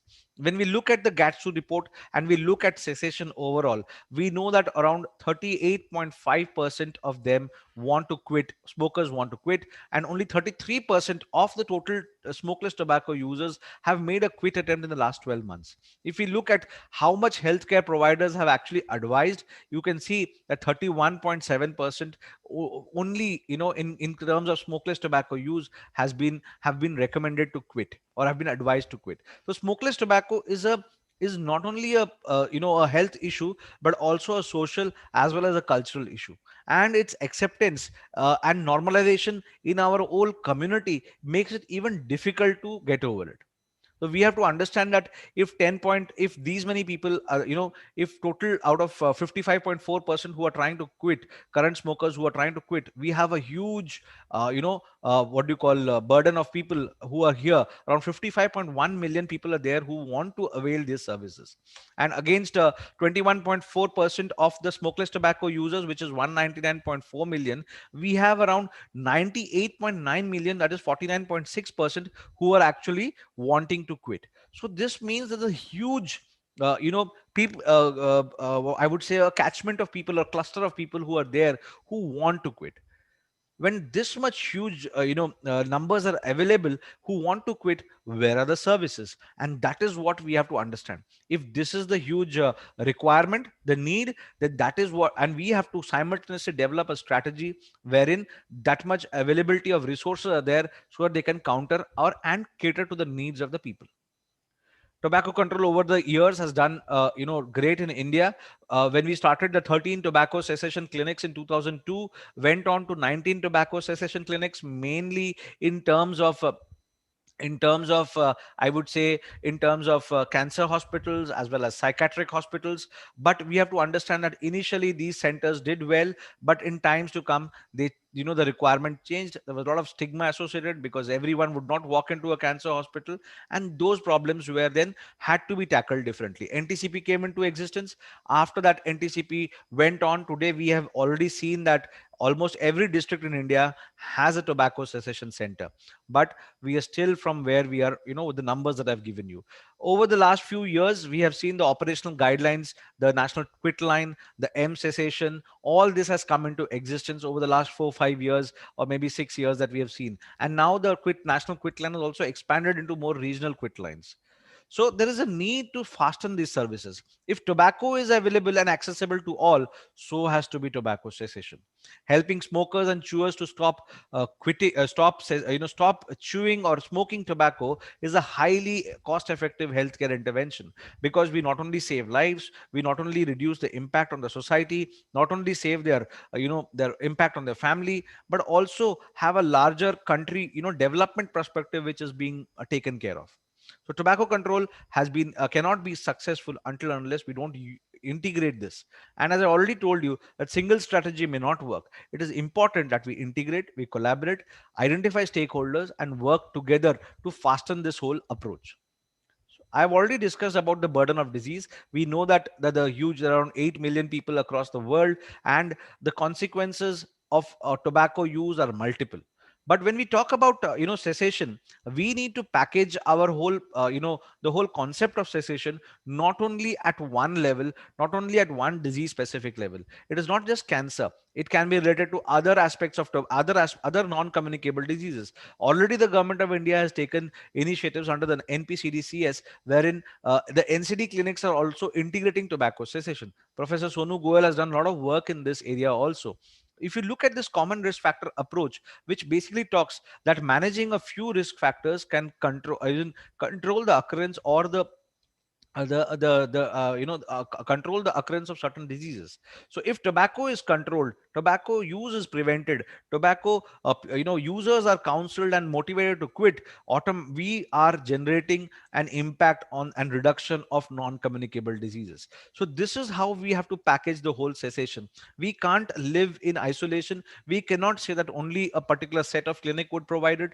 It has to be everyone should sing the same song. Everyone should speak the same language. Whether if it is a school, we should have a policy in place. If it is a workplace, we'll have to have a policy. If it is a physical environment, we'll have to have a cessation strategy for that also. So all these, and even at the political policy level, at every level, we should have certain cessation which has to be promoted, propagated, as well as implemented at all levels. So this is what I would talk, mainly focus on cessation. That cessation has to be a holistic approach. Cessation cannot be looked in isolation, or cannot be targeted that way. So we all know about this whole concept of cessation, how it goes through it, and how this whole journey that a patient or a user goes through. And this can be applicable and can be modified depending on the facilities that we are working in, and can be taken further that way. There are certain barriers. We have to be realistic. In case of tobacco control, maybe individuals or groups can work together to bring about this difference. But when it comes to cessation, I have personally experienced it. It is even a much more tougher job, because every patient presents a different problem. Every individual comes with a different set of issues, and to counter, to manage, you cannot do it in the same way. So cessation usually not it is not a very importantly, also it is not a political agenda. It is more of control, which is a agenda which has been looked into. We in our country, we know it is normalized in our country. So it is normalized, as what I mean is that it is the use of tobacco, smokeless tobacco, is acceptable in the population. And even if cessation services are imparted at some, there is still evidence is still lacking. So there's a lot of scope for, there's a lot of research gaps that we need to work on, and we need to come up with inferences which will be utilized at a larger, and that evidence has to be translated to a larger level. Okay, and moreover, these pre-assumed myths that are associated with tobacco use is also has to be broken, because our culture is a very strong and closely knit. So we need to understand that these myths, or these I would say, habits are much more rooted than just health. They're rooted into the culture as well as society. The government has done well when it comes to implementation of cessation strategies, but the national quit line, I've already spoke to you, the expansion of these quit lines, the M cessation, the operational guidelines which we were instrumental in establishing. Today with this operational guideline implementation, we have almost 302 dental colleges across the country who have actually submitted their compliance report. Though I understand that is just the first step to in providing services, we still have to go a long way when these dental institutions can actually contribute to a much larger extent and become a force to reckon when it comes to cessation. The National Resource Center for Oral Health and Tobacco Cessation at our institution, which is just recently being not even launched, I would say, just we have just started. We're building our team as of now, has mainly come into existence just in the last month of May, and we are working towards achieving the goals. The National Resource Center would be one of the technical partners and is being funded by the Ministry of Health and Family Welfare in an effort to scale up cessation services and integrate it into oral health. So the oral health, mainly the national, under the national oral health program. So we already know about this, but we have to understand that we still have to go a long way. Dental colleges have to work towards integrating with the state tobacco control cells, and they have to work in collaboration and see to it that the patients are monitored, evaluated, as well as reach out to those facilities, and the promotion of these facilities are equally there. So until unless this and more, one thing which we have to keep in mind here, out of the 302 dental colleges, almost 80-85% of the colleges are in the private sector. So taking the private or the civil society or the community which is working towards health development overall is a very important stakeholder which we should not miss out. It is important that the National Oral Health Program also recognizes the contribution of these dental colleges. Similarly, there is a huge scope for medical colleges. There's a huge scope for nursing colleges, and the allied healthcare, institutions are there which can be used. Talking about these digital interventions, WHO came up with these interventions this year only. They came up with the digital health worker Florence and some mobile application apps. But I was just checking this Quit Now app yesterday and just trying to see how it works. It's a nice concept, but the problem in this is that it is not dynamic. It is specific to only smoking. It does not have smokeless tobacco. Moreover, the success of mobile applications, you know how it is, how quickly people get over these mobile applications. The usability of these or the understandability of these mobile applications is very dicey. And with a huge population, though we know that telephone and the internet has penetrability in our country has increased to great extents, but still we do not have such applications which are relevant to our community. The digital health worker speaks in English. I also logged in to see how she would communicate. It is more in English and specific to smokers only. So this is one of the outcomes that we actually had, which we tried locally, and integrating cessation to our strategies in oral health. And why I'm talking about this is because this has been a successful model to a certain extent in our experience, where we integrated a package of oral health, integrated tobacco cessation, and continuously provided. This is not a replacement to quit lines. It's an integrated package which we are working on, because these patients are visiting the dental hospital for dental care, and at the same time we are utilizing this as an opportunity to motivate them to quit, because these are certain strategies which can work at different levels. So we have to talk. National quit line is one level. These local strategies can also help in certain levels. And we know COVID has given us a huge opportunity, though I know the impact on the, as in I would say, on the health overall has been great, but and it's overwhelming the healthcare system. But at this point of time, it is also an opportunity for all those tobacco users to quit, mainly smokers who are made aware of it. We have to see to it that smokeless tobacco in our country are also targeted in the same zeal, and they are told to quit the habit. Okay, we know that it is a huge opportunity. We have to make use of this opportunity. As healthcare professional institutions, it is important that even if we have these strategies, we implement them. We screen every patient, we refer every patient. As Dr. Sonu was talking and Dr. Rana was talking about an internal referral policy. We have to have an internal referral policy, and every patient, in this case, we are followed up during dental care, similarly during medical care. Cancer screening should become a part of every tobacco user and should be used as a motivational tool, and promotion of tobacco cessation clinics as much as you can. Okay, and different channels. Institutions are part of universities. Universities have a huge media channel, so they should utilize and channelize these promotions there and collaborate with the local STCC. It is a mutual relationship, which is a commensal relationship. It's a mutual relationship between the state tobacco control cell, which has certain resources, and the dental colleges or the medical colleges who have certain resources. So maximizing these resources is what we are looking at. Collaborations is the key forward, is the way forward. Medical, dental, all these people have to work, partnering with Department of Education, other departments, wherever tobacco free workplaces, tobacco free schools. These concepts should be, and then at the same time integrating that cessation is a part. In a school setting, we can have a different cessation model. In a workplace setting, we can have a different cessation model. In a different setting, we have different depending on the stakeholders. And civil society has a huge role to play. Today in our country, only very few handful of civil society organizations are working. We can count on them. And why they are not working, we should also understand what are the challenges, what are the barriers, and then see how we can work it around.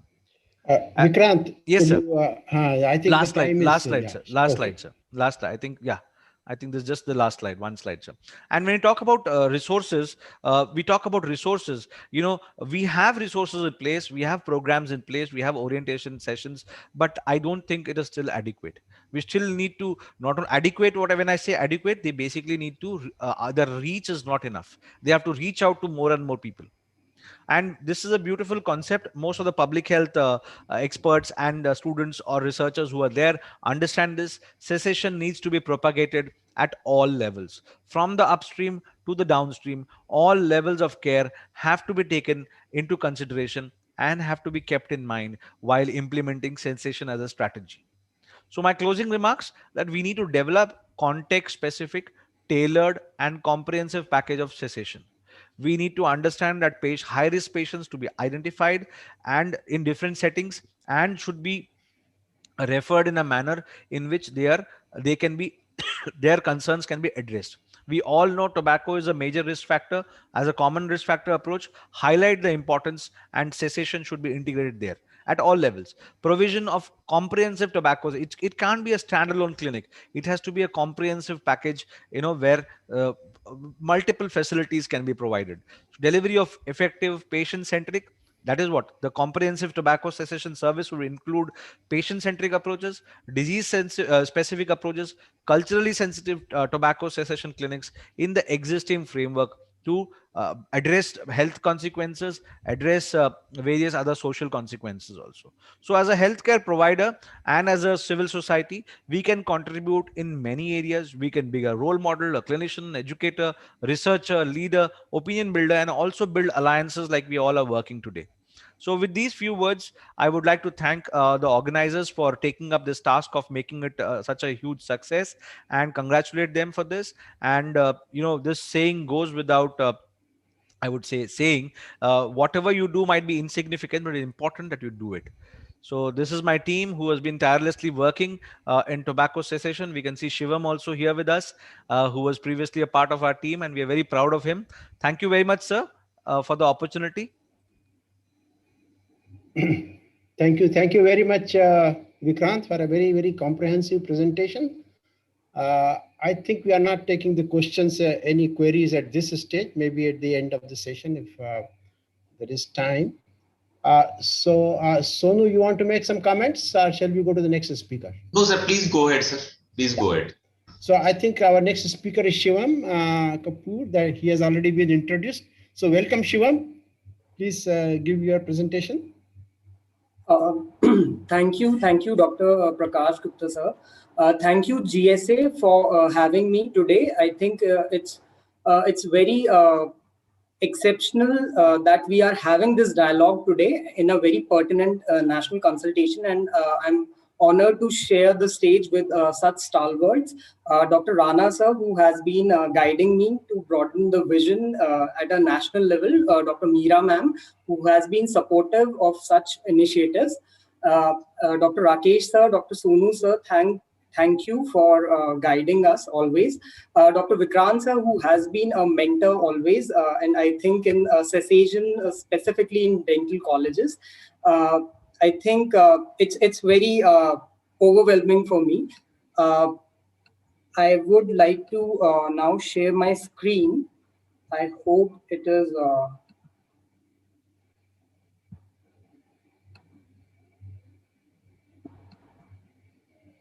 Yeah, I hope it's visible now.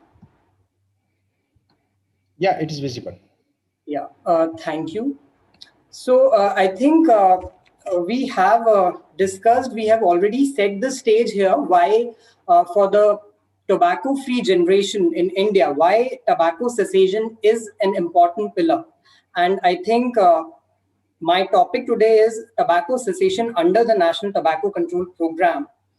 To begin with, I would like our young audience and every generation audience to listen to the old saying by Mr. Charles Dickens, where he said that it was the best of the times and it was the worst of the times. And I think it does make sense in today's time where we all are standing together in the world of pandemic, and it's very crucial that today we all are talking about cessation. Why? I'd be going forward in need for cessation, the National Tobacco Cessation Systems, the cessation approaches before NTCP and under NTCP, and how to upscale cessation services in India, with few comments on future prospects, opportunities, and challenges. So I think the burden which Dr. Vikrant sir had already discussed, we already have seen in GATS2, there is a prevalence of tobacco use, which is around 28.6% in Indian adults, where Henny and Bidi are the most commonly used tobacco products. Every fifth adult uses smokeless tobacco and every 10th adult smokes in India. But what we know from these numbers is the gap, that even though nearly 1/3 of Indians aged more than 15 years are using tobacco in some form, more than half of them are planning or thinking of quitting, whereas less than half are advised by healthcare providers to quit. Now, this gap is where we should come forward, we should step forward and think what can be done next. With the current background of COVID-19, just to give the highlight that it is challenging, but what do we know is why we need to have a talk, because smokers are more likely to develop severe disease with COVID-19 compared to non-smokers, and spitting in public places as a sequelae of using a smokeless form could enhance the spread of COVID-19 virus. Yes, a challenge, but an opportunity, I would say. The COVID-19 vaccination program that has been claimed and said that it offers an extraordinary opportunity to offer all users at least a brief advice.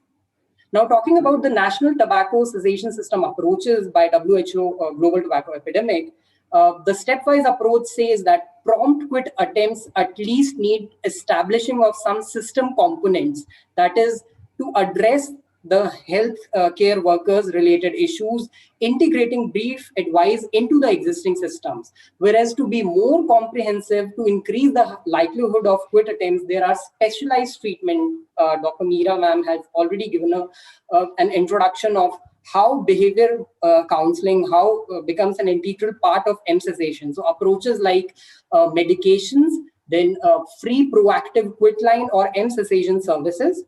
Now, broadly, if we look onto this system, there is a division in behavioral interventions and pharmacological interventions. Behavioral intervention, if we want to target a population, we need to have brief advice in place in the system, quit lines, cessation, and individual specialist approaches, talking about motivational interviewing curated for specific patient. Under pharmacotherapy, we have nicotine replacement and non-nicotine replacement therapies. Now, these interventions are again divided in minimal, expanded, and advanced approaches. Minimal being brief advice, which can be integrated into primary care services, say the existing healthcare programs of tuberculosis or reproductive healthcare. The expanded interventions can also include quitline and emcization, and the advanced approach would also incorporate the specialized tobacco-dependent treatment services for a patient. Now, if we look onto the cessation model in India, that was before National Tobacco Control Program. Until 2001, there was no organized tobacco cessation services. In 2002, there were formal tobacco cessation facilities that were set up. Initially, there were 13 tobacco cessation clinics. Later on, there were 5 more RCTCs that were added, leading to a number of 19 tobacco cessation clinics. This was a joint initiative by Government of India and WHO. Now, we are very fortunate that India had the National Tobacco Control Program, which is a 3-tier model at the national, that is the central level, the state level, and the district level.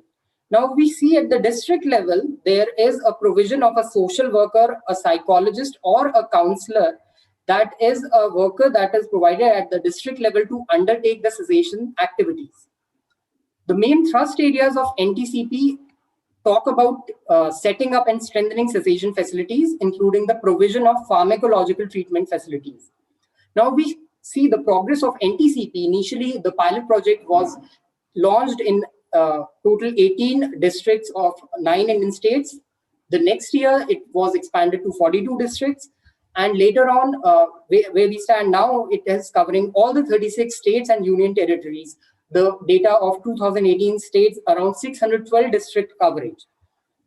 Now, the suggestive training activities under the State Tobacco Control Cell include training on tobacco cessation for healthcare providers. The suggestive role and responsibilities also state establishing tobacco cessation clinics in healthcare facilities and upscaling these facilities. The guidelines which are laid down under NTCP, they talk about how to set up TCCs. The first step is to identify a proper place, preferably the district hospital. Other possible places could be the tertiary care center set up under the NCD program, medical dental colleges, specialty clinics, de-addiction clinics, dot center. Now, to talk about the budgetary allocation under NTCP for a tobacco cessation center, there is a division into non-recurring and recurring costs. So if we see in the non-recurring cost, there is a procurement of equipment, which is around 2,50,000, and the recurring cost, which is suggestive, could be inclusive of the training, miscellaneous activity, and the manpower support, which comes down to around 7,50,000. There is a provision of 1 counselor or psychologist per tobacco cessation center, which should be there ideally. Now, the non-recurring grant, which is under the header, also includes certain specific equipments like use of carbon monoxide monitor, spirometer, which can be useful in providing effective cessation facilities. The pharmacological treatment of tobacco dependence, there's a separate provision of around 2 lakh per annum under the district cell budget at the district level, which is given for specific district. Now, who can provide this cessation services? I think Dr. Rana sir already mentioned it, that any healthcare professional with some form of training, that is per the guideline, could be doctors, psychologists, social workers, and dentists. Experienced lay counselor can also provide basic tobacco cessation services. We can also employ trained ANMs. However, pharmacological interventions should be carried out by specialists, that is medical practitioners. Now, training of the manpower under the NTCP is for the psychologist and social worker, 4 training programs per year organized for the stakeholders, because they could further train the community health workers like training the trainers. A separate fund of rupees 1 lakh per year has been also given under the TCC budget for training and outreach activity, as I had previously showed. At least 4 training sessions on tobacco cessation should be are suggestive of conducting training under this. But again, this is an indicative as per the district specific requirement. Now, there's also a provision of monitoring the cessation as per the annexures which are submitted in the guidelines, which every state should be submitting as the progress under NTCP to the NTCC. So if we see it also, we need to monitor. Every state has to come forth when they have to give this record to the NTCC. That is how many number of trainings of the healthcare providers has been done specifically on TCC, the number and name of the districts which have done it, whether staff are there in place in these TCCs. I think that is a challenge and an opportunity from where we have to start, because institutionalization of NTCP, which has begun, I think we have to look closely at the grassroots level and get those numbers that what is actually happening. Now, monitoring cessation under NTCP also about the expenditure details. This also has to be submitted every time when the report has to be given. Excellent report manuals and guidelines which exist for the doctors. There is tobacco dependence treatment guidelines under NTCP, specifically for health workers guides also. The training modules developed in 2010-11 brief emphasize upon the brief advice. There have been guidelines which under NTCP which formally talk about 5A's approach, which is I think given in the 2011 manual, which most of the practitioners employ.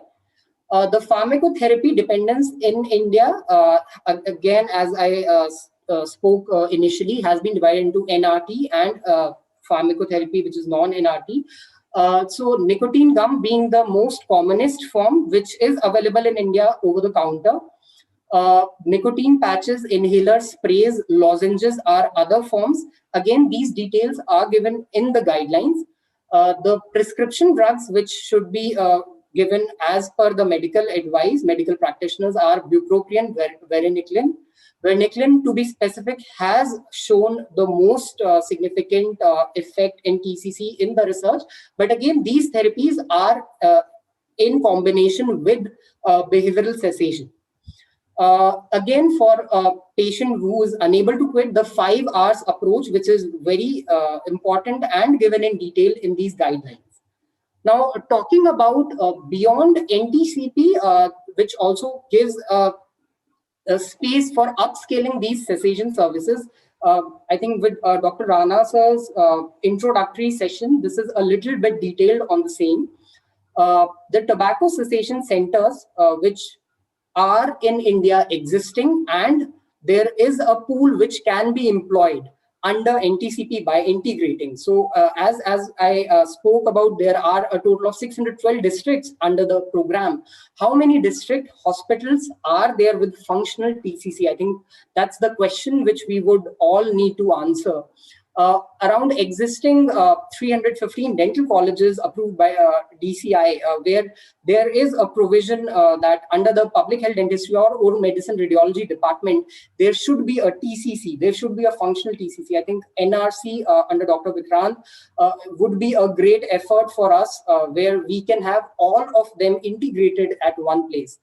Similarly, 335 plus medical colleges. I think all of us need to unite, and simple things like dental clinic websites can have promotive messages, can employ use of SMS reminders and use of social media and technology. I think one example like Dental, which NRC MAIDS has been following, is a very good example for all of us. Now, just to brief upon the model of a dental institute to install a TCC, I have taken from the guideline which exists. So a simple TCC environment that should be incorporated in a college with simple equipments for diagnosis, including carbon monoxide monitor, diagnostic instrument, or a dye like toluidine blue staining. The HR requirement for this institutional setup for a dental college, a postgraduate in public health dentistry or oral medicine, along with a dental surgeon, including a medical social worker, is the best, simplest unit to set up a TCC in a dental institute. I think the workflow, I would not go into detail, but it has been given how this referral system can be built up, having a medical institute as a second chain of referral. The model which commonly is followed under NTCP guidelines also mentioned is the stage of change by Prochaska and Clemente.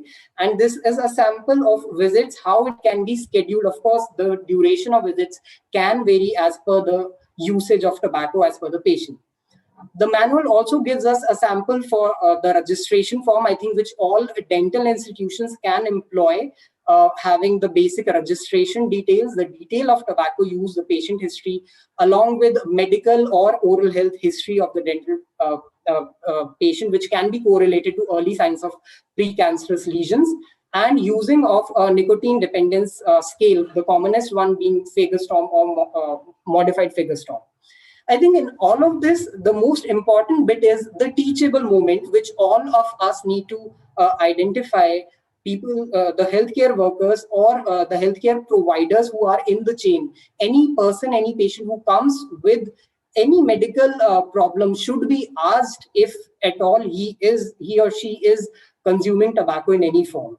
The other approach apart from TCC is community cessation. The taking into consideration the high prevalence of tobacco use in India, this is a very initiative, a niche which we have, I think, where all the health workers could be trained to just give a brief advice.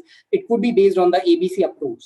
I think also upscaling the services of Cessation and Quitline, which are available free of cost in a country like ours, and also the registration on the tobacco website is something which we need to, apart from in all the districts, should be propagating this. The National Tobacco Quitline Services, it is set up in the 4 big hospitals. There are trained counselors working day and night. Specifically for NIMHANS, if we talk about, it is available in 6 regional languages also. Talking about Cessation model, which has been proven to be very successful because use of minimal funds, over 2.1 million self-registered users have shown a quit rate of around 7% for both smoking and smokeless India. Now, the opportunities in Cessation, I think the incorporation of languages, which Vikrant sir has already talked about, and monitoring closely is not a possibility, but I think during this time, even use of such services, when we are doing sickness mapping tracking of COVID-19 via an app, then this also comes in handy to upscale. Integration with other programs which are already existing at the national level is a great opportunity. I think NTCP is one program, and we have a list of existing program of oral health, TB eradication, mental health, in which we can just include a question of asking tobacco use history.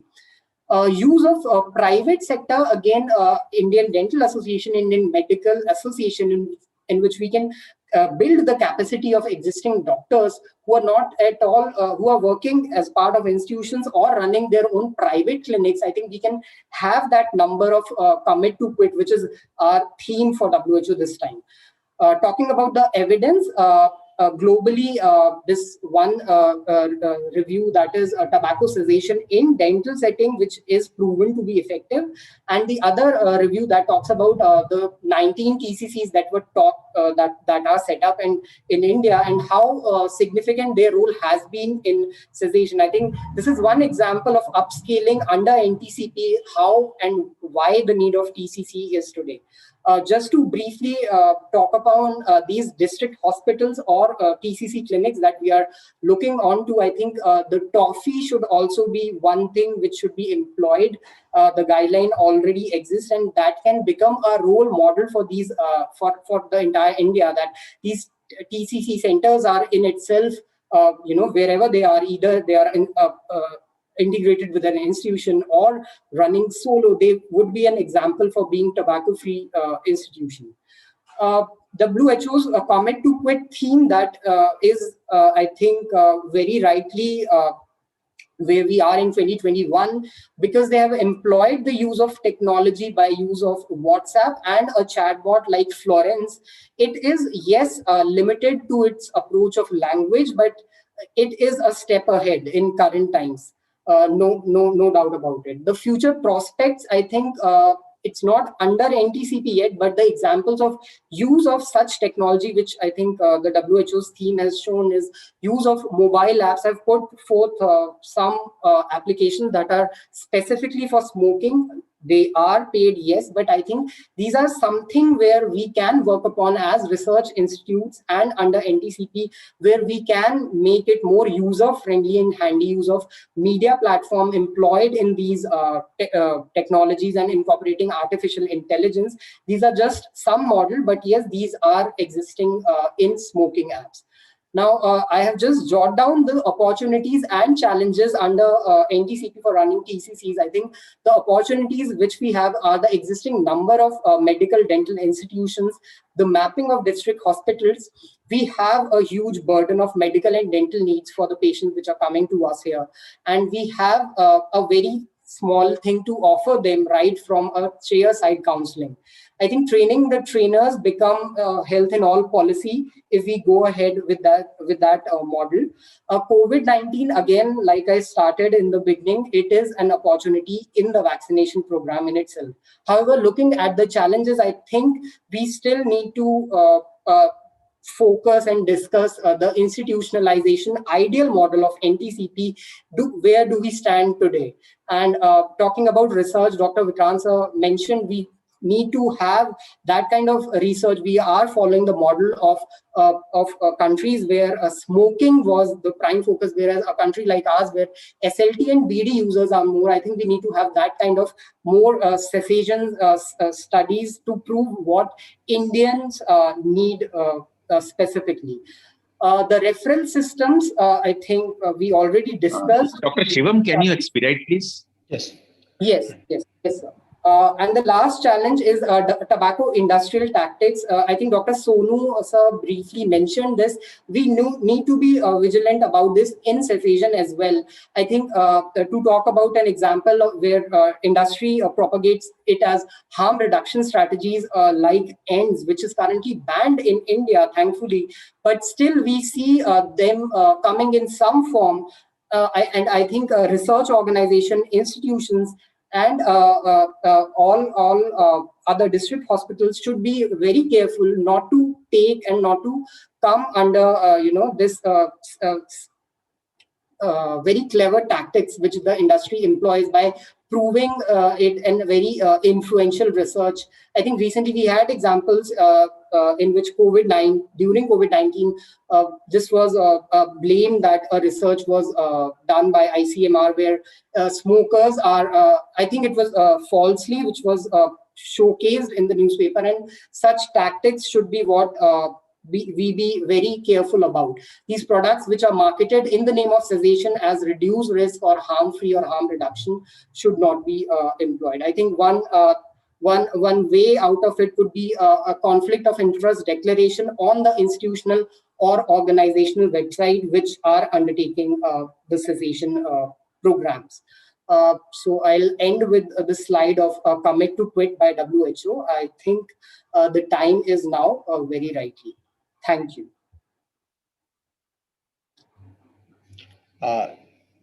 Thank you very much, Shivam, for quite an extensive presentation on TCCs and the related matters.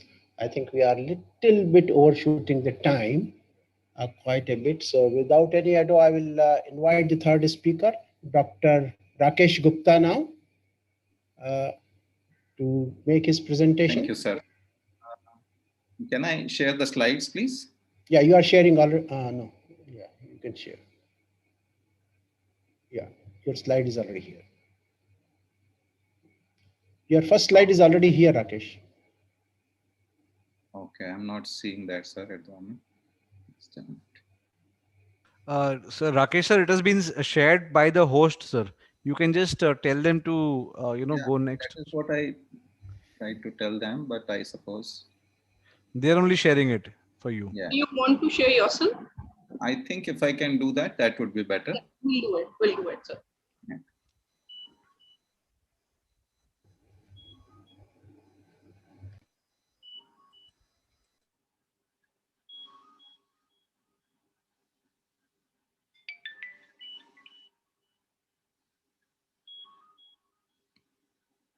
No, I think I'm missing on it something. Can you please?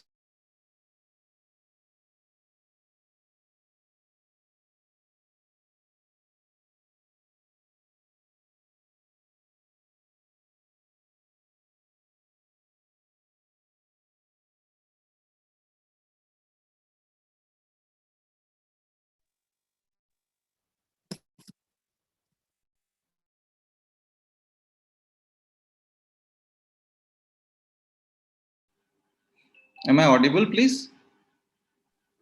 Yes, sir, you are audible. Can you, if I can't, since I can't share, it appears, maybe you can begin sharing the presentation. So you can click on your PowerPoint presentation and then you'll be able to share.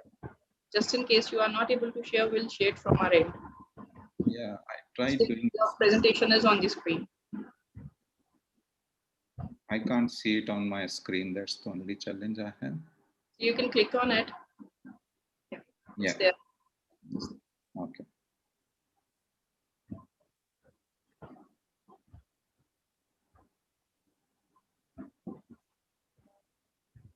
So thank you very much, the organizational bodies, the union and the GSA. And thanks, chairs, for giving me this opportunity. I feel like the batsman coming in 2020 at the 18th over to play my part and see through the presentations component. And still make the team win. Okay. So I will not go in the great details here, except to say that the tobacco-free generation, which we have highlighted, also means helping the current tobacco users quit. And this is what I have drawn from one of the blogs, which was written by one of the initiators of the tobacco-free generation, Dr. Kung, and I have shared that publication with you all. Now, WHO has also categorized tobacco prevention education. This is one table that I could lay my hands on as to how the different aspects of tobacco prevention education has chipped in for overall tobacco prevention. And what we see is as I understand, resistance and life skills should be including tobacco cessation. And that component was 1.2% only. So are we far behind? I think maybe not in a way, because we do see that the World No Tobacco Day has been very specifically focusing on the quitting of tobacco now. And the WHO Empower also has shown us through the report of 12 years from 2007 to 2018 that the cessation programs and in the monitoring have moved ahead and stand in third place, in my opinion, for the progress which have been made from 5% initially in 2007-8 to 26%, which makes it altogether 31% of the population coverage globally. Now, O is not an orphan as I see it, and Vikrant has said that, and I consider we need to see it as an opportunity and also as an onus or responsibility. And I also see in O there is an optimism, because you can be more successful if you, in the right way, implement tobacco cessation, as has been highlighted by all the presenters from Dr. Meeraji onwards. So I have tried to work through the bit of creative epidemiology, and Dr. Gupta sir will allow me to use this. And maybe if I'm not right, I can later on make some corrections to it. So with the latest population of India at 139.2 crores, when adults at 70%, I think it's time that we should be quoting gets to, that is fine, but we should also be upscaling the figures which have been given in gets to. So I consider that with the 28.6% population now, we have a bigger burden of tobacco users, which comes to somewhere around 278.7 million or 27.8 crores, nearly 28 crores. And we all know man and women ratio of 3:1 nearly. And also in the terms of former users of tobacco, we see at population level, we know it is for smokers 1.8%, and for users of SLT it is 1.2%. And among the current users, for smokers it is 16.8%, and for the users of SLT, former users, it is 5.8%. Considering this entire distribution, if we see the number of tobacco users who require quitting, and also taking in account, and on a positive side, I would say on a higher side, approximately a quit rate of 10% at a national level, we still have a huge burden of tobacco users who require tobacco cessation, which is about 25. So are we not a tobacco nation? And this is a blog which has been written by Truth Initiative, entitled as Tobacco Nation, where 13 out of 52 states in USA were found to have higher number of users with cheaper tobacco products available and with higher percentage of comorbidities. These users are poor financially with poor access to health and healthcare, and their outcomes naturally were poor. Also, the policies in these states were dented by tobacco industry, and these which do not protect people and encourage quitting. So I consider, and we must think, we are also, I mean, we are all in agreement that it is logical to be tobacco free, that is fine. But we need to think if we are a tobacco nation in a way, we need to change this scenario more quickly.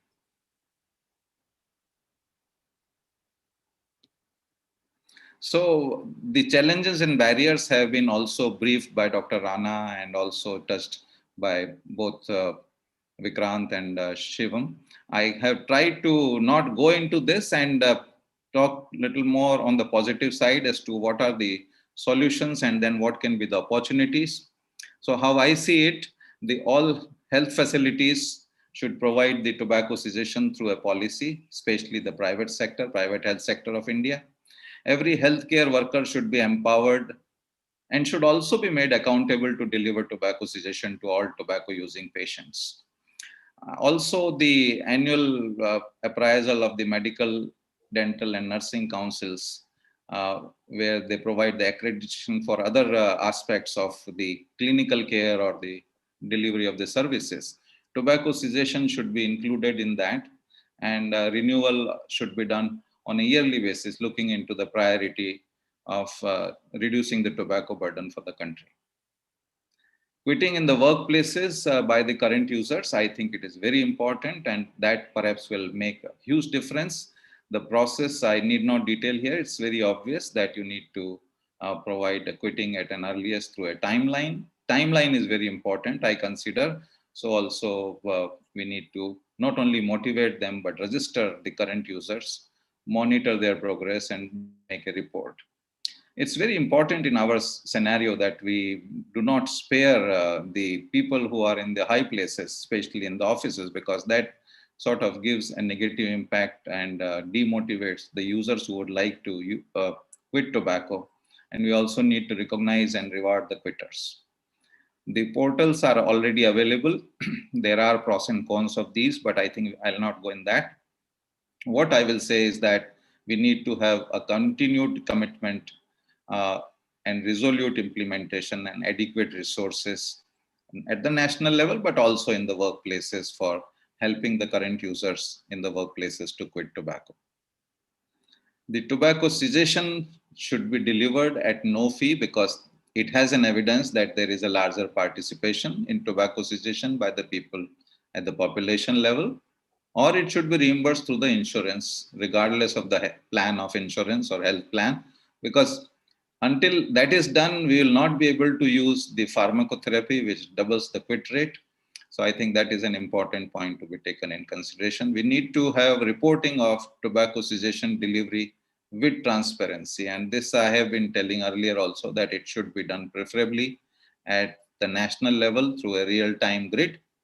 But there is also an app of I Can Care. This I Can Care is a private body, but I think this has a wonderful app. It is accessible to everyone to be used in your practice also. This I Can Care also runs 2 courses in tobacco cessation, which are certified by Gujarat University. So I think this is one portal that we have not been aware of earlier. I have done their orientation course and I'm also doing their specialist course.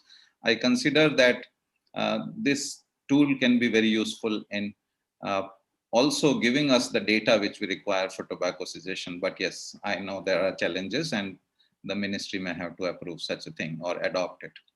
The governments have to provide the adequate resources. When I say governments, the center and the state governments, and without any tax.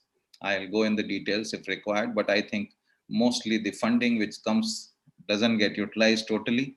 And I think most of this gets diverted to other aspects of tobacco control, or now that NTCP is under the NHM, where the dilutional effects are seen by everybody. But I also consider that the funding, if it goes to other programs, other health programs, then it is not going to help tobacco cessation hugely. Also, it is very important that in tobacco cessation, we also have specific youth and women-centric policies. There is a need to increase the age for tobacco sale to 25 years. I say this because in the GATS2 data, although the age of initiation has advanced, and we are recommending in CODPA amendments the age to be advanced to 21 years. If you see the data, majority of initiators are in the age group of 25 to 34. So I think that is where we have a challenge.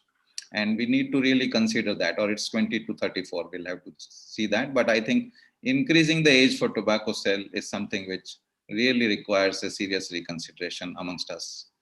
The TOFI program is good program, but I think the one criteria which is missing, I think, and which can encourage tobacco cessation by the youth, and also through them, the motivation for their parents to quit tobacco is scoring for quitting by the current users amongst the students and staff in all cadres, along with community outreach. I think an additional scoring point should be made here. Youth specific quit lines, maybe we have not reached there because even our quit lines are not able to satisfy the regular callers, but it should be considered as one of the components. And I have seen through the state medical helpline in Rajasthan that largest number of callers we had were below 30 years of age. So I think we can, earlier we think about it, better it will be for both quit line and M-cessation services. In the continuum of tobacco control, I think tobacco sale should be done by a license holder, as has already been told. I think selling the loose tobacco products should be totally prohibited, and especially the sale of single cigarettes, and the smokeless tobacco should be sold in the packaging of at least 50 grams, if not more, I think, and the higher penalties, earlier these come in the country, better those will be. I also feel that the mass communication on benefits of quitting has been missing altogether. It needs to be combined not only with the awareness created for the harms of tobacco use, but also with the pictorial warnings. Pictorial warnings spectrum definitely requires an expansion. And I think with that, we need to have pictorial inputs, if not warnings, on benefits of quitting. There is a need for inserting now the demand in the rights of the patients and their caregivers for the demand for tobacco cessation. And this needs to be displayed in the hospitals. Unless that is done, I think the patients will not become aware, tobacco using patients will not be aware that their disease is because of tobacco use. And this requires quitting, and they can do it in the respective hospitals, wherever they are.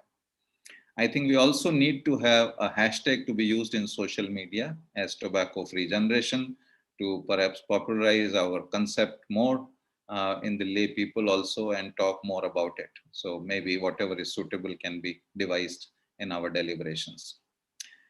My plea is that in the national policy, we must use all these suggestions, solutions which have been given as a package, not in a piecemeal approach. Because when we do the piecemeal approach, the desired impact and effectiveness gets lost. So I think that is also an important point which requires to be considered. Here I'm a little worried about the different committees, which I'm sure must have been set with due thought and wisdom. But I think if there are many committees, the things should not get sort of prolonged for over a long period of time. But nonetheless, the strategies have to be very robust to be accepted by the ministry. And therefore, yes, we can definitely look into that aspect. Now, COVID and tobacco, we have seen the deaths, and I just want to make one point that the number of deaths due to tobacco in the same duration has been at least 5 times more. So we know that there is a potential here for propagating the tobacco-free generation concept here, but we need to highlight it, highlight far and wide through the social media and demand the due action, which is missing at the moment. So I think we missed that opportunity in as tobacco control community since the lockdown came in place in March 2020, but we need to have a stronger voice. And that is where I consider that our advocacy efforts require teeth, and because then only you can have the political will for bringing in a desired change. And I know of one example of American Cancer Society, which perhaps was in the similar status as we are. And then they established the political wing of American Cancer Society named as ACS CAN. And this brought in definitely a higher reach and for more effective changes in cancer control in US. So I think to summarize, I would say that our continuing and sustained efforts for a robust implementation of tobacco cessation through the adequate resources can help us achieve the desired goal of a tobacco-free generation.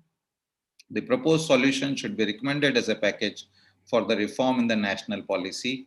Meanwhile, transform as NTCP for inclusion of the private health sector and engagement of NGOs and insurance agencies. I think it's time for the tobacco cessation or tobacco control to have a political wing for earning the political will. I thank you very much for your kind attention and giving me this opportunity. Much grateful to you. Thank you. Thank you very much, Rakesh, for as usual, quite a thought-provoking kind of presentation, making many suggestions. Now, this particular session has ended. Now, Sonu, please go ahead with your comments. Sir, I think we are already behind time. So there are a few questions in the chat section. So maybe quickly, if I don't know how much time we have, I think the team of GSA might be able to tell about. I think we can spend another 10 minutes, maybe 5 or 7 minutes on questions that we have. And then we can end our live stream session and move on to the recommendations. Okay, fine. So I think, sir, we can start with the questions. And first question was asked to you about tobacco-free India. Yeah. So how we can envisage tobacco-free India in near future? And yeah. The question, Sonu, is has India the potential to be tobacco-free? Right. I think the question is quite is incorrect, I think. Right. It's not the question of India having potential. We are all here to make India tobacco-free. Right. So not just for creating potential. So the right. only question can be that how much time will it take? And we are all impatient people, and we want to get it done as fast as possible. And few things about that in relation to all the talks that have been there. One of them is tobacco-free generation and limiting the purchase of tobacco by persons born after certain year.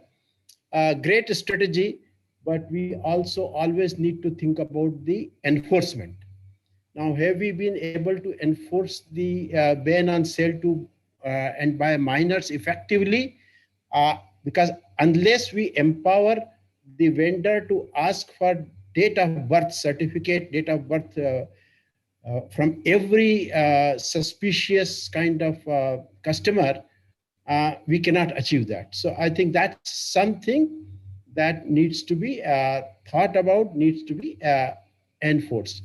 Then there is a question of smokeless tobacco versus smoking. Smoking, yes, there has been, all the data have been shown that more cessation in smoking, more ex-smokers than smokeless tobacco users. And one reason is quite clear, that the social acceptability of smoking has gone down. I think those who watching for last 15 years, the situation in India, we can certainly say that social acceptability of smoking has gone down. You don't go into restaurant and see many persons smoking now as it used to be 10 years back, 10, 15 years back. But not of smokeless tobacco. Smokeless tobacco social acceptability of its use has not gone down to the same extent, and several strategy for that has already been discussed. So won't go into that. So I think we have a great potential, and we have, but still we have a lot of work to do to make India tobacco free. But we have to reach there. There is absolutely no question that we will not reach there or we should not reach there. So that was my response to this question. So Right, sir. I think rightly said that we have that potential, but I think when it will be, I think when it will be fulfilled. So I think this is a question, and this is where we need to work in unison so that it gets early. absolutely. And I think this type of workshop is in the right direction. Absolutely. I think we all make some comments and recommendations will come forward from these type of things, and a petition can go so that the things can be expedited. Sure. So great, sir. So I think there are a few questions which are there. One with Dr. Vikrant. I think quickly if he can suggest the role of civil society, followed by Dr. Rana, how to overcome stigma attached to tobacco cessation, and then to Miraji. I think people want to listen about the gender-specific cessation services and suggestion for that, and then to Dr. Rakesh for generating how we can generate a political bill for strengthening tobacco cessation services. So I think quickly if we can start with Vikrant and then Yes, sir. over to others. So I think then we can quickly finish this session in another 5 to 7 minutes. Sure, sir. I think this question is like not only I am not the only one who can answer this with regard to role of civil society. Dr. Rakesh Gupta sir is also there who can add to whatever I say. So civil society has a huge role to play because they are very much they stay very much connected out of the domain of healthcare premises, and they are in direct touch with many organizations as well as communities. So one thing what I would say is they need to continuously work, because as I told you, there are only a handful of civil society organizations which are working in tobacco control, and further if you look at cessation, it is even less than that. Yes, tobacco free generation becomes a multi, you can look at it in different ways, from the youth perspective, from life skill perspective, from health perspective, from control perspective. You can look at it from all sides. So that way we can actually instill it, because many of these non-government organizations or civil society bodies are actually working on health, education, and other parameters, gender related issues. So that is, I think that it needs to be integrated at all levels, and and that way we should look at how further they can be funded with regard to public private partnership models, and so these two three things which they can do by integration. So this is my take. I would please request Rakesh sir to also add to it, because he has been working from all aspects. I think the role of civil societies is can be very useful, provided uh, one, the funding comes to them, because we have seen that wherever there has been funding to the civil societies in tobacco control, they have worked diligently for the objective until the funding lasted. So under NTCP, I have been telling that the civil societies should also be the partners who should be given the funding. One. Secondly, civil societies should also be empowered to create awareness for not only harms of tobacco, but also the benefits of quitting. So I think these are two very important aspects I consider in civil society's participation in tobacco cessation. And so one more last point, just I would add quickly, is that sir, training of civil society is also equally important, I said because that. if you don't, you're providing them the finances, you're providing the strategies, but you need to handhold and train them also, that how the, and monitoring and evaluation becomes equally an important part. So all these things actually put a, the question marks which might be there among certain organizations will be ruled off if we are able to do all stepwise implementation, I feel. These are funded through the NTCP. I Everything will know. come under that continent. Yes, sir. Yes, sir. Surely. Thank you. Thank you, Sonu sir. I think we can move to the next question. Thank you.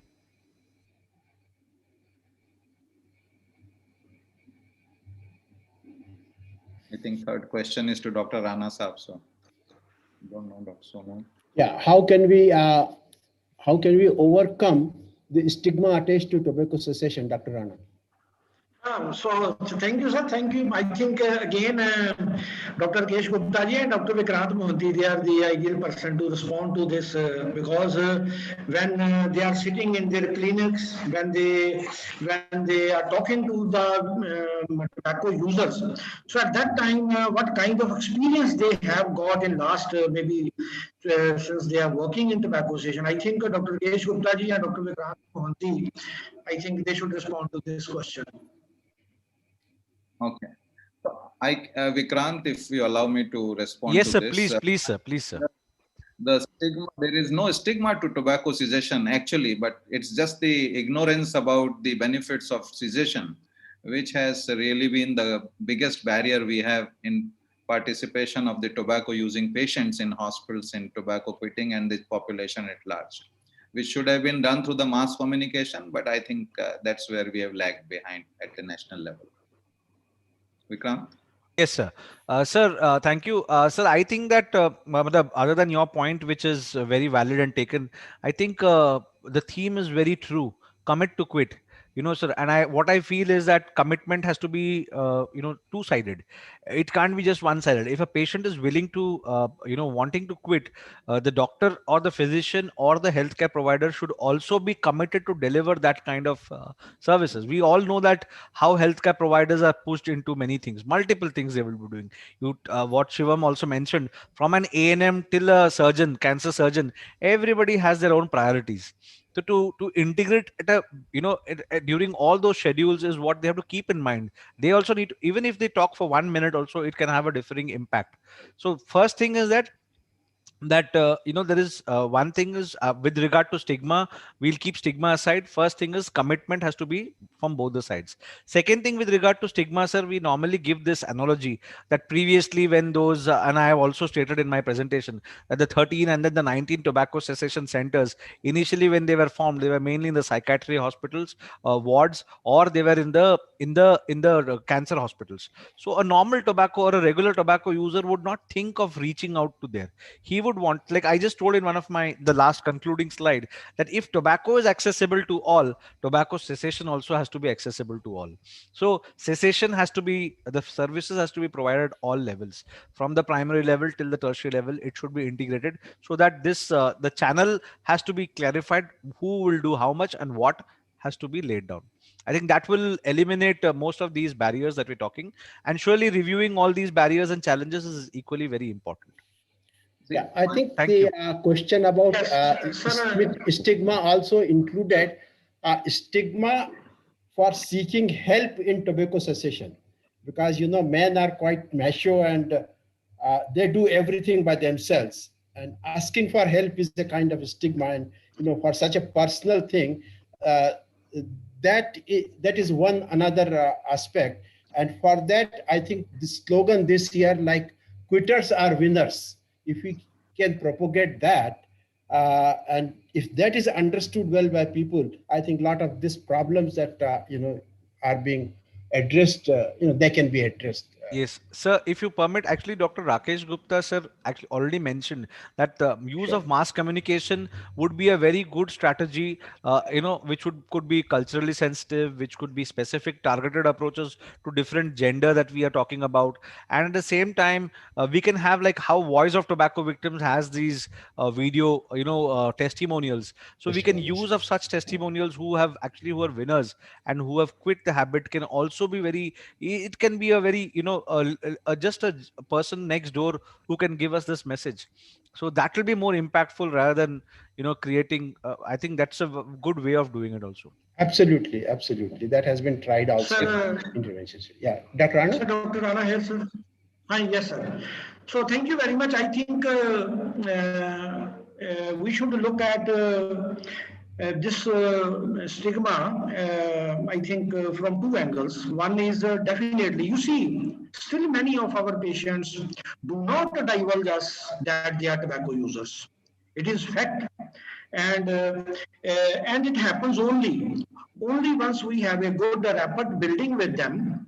Only then they are open to us, and then they share that they are yes tobacco users. So to remove that stigma, so proper rapport building is very important by healthcare worker or by the doctor with all those tobacco users.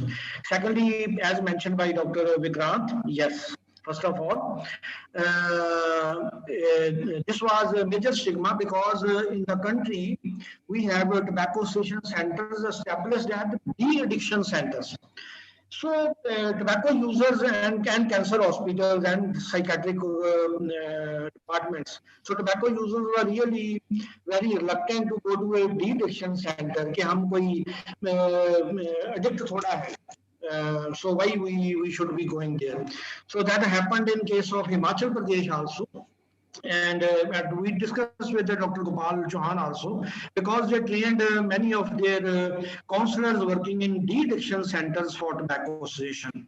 So that is something which we need to see, that what should be the location of tobacco cessation centers, ideal location for tobacco cessation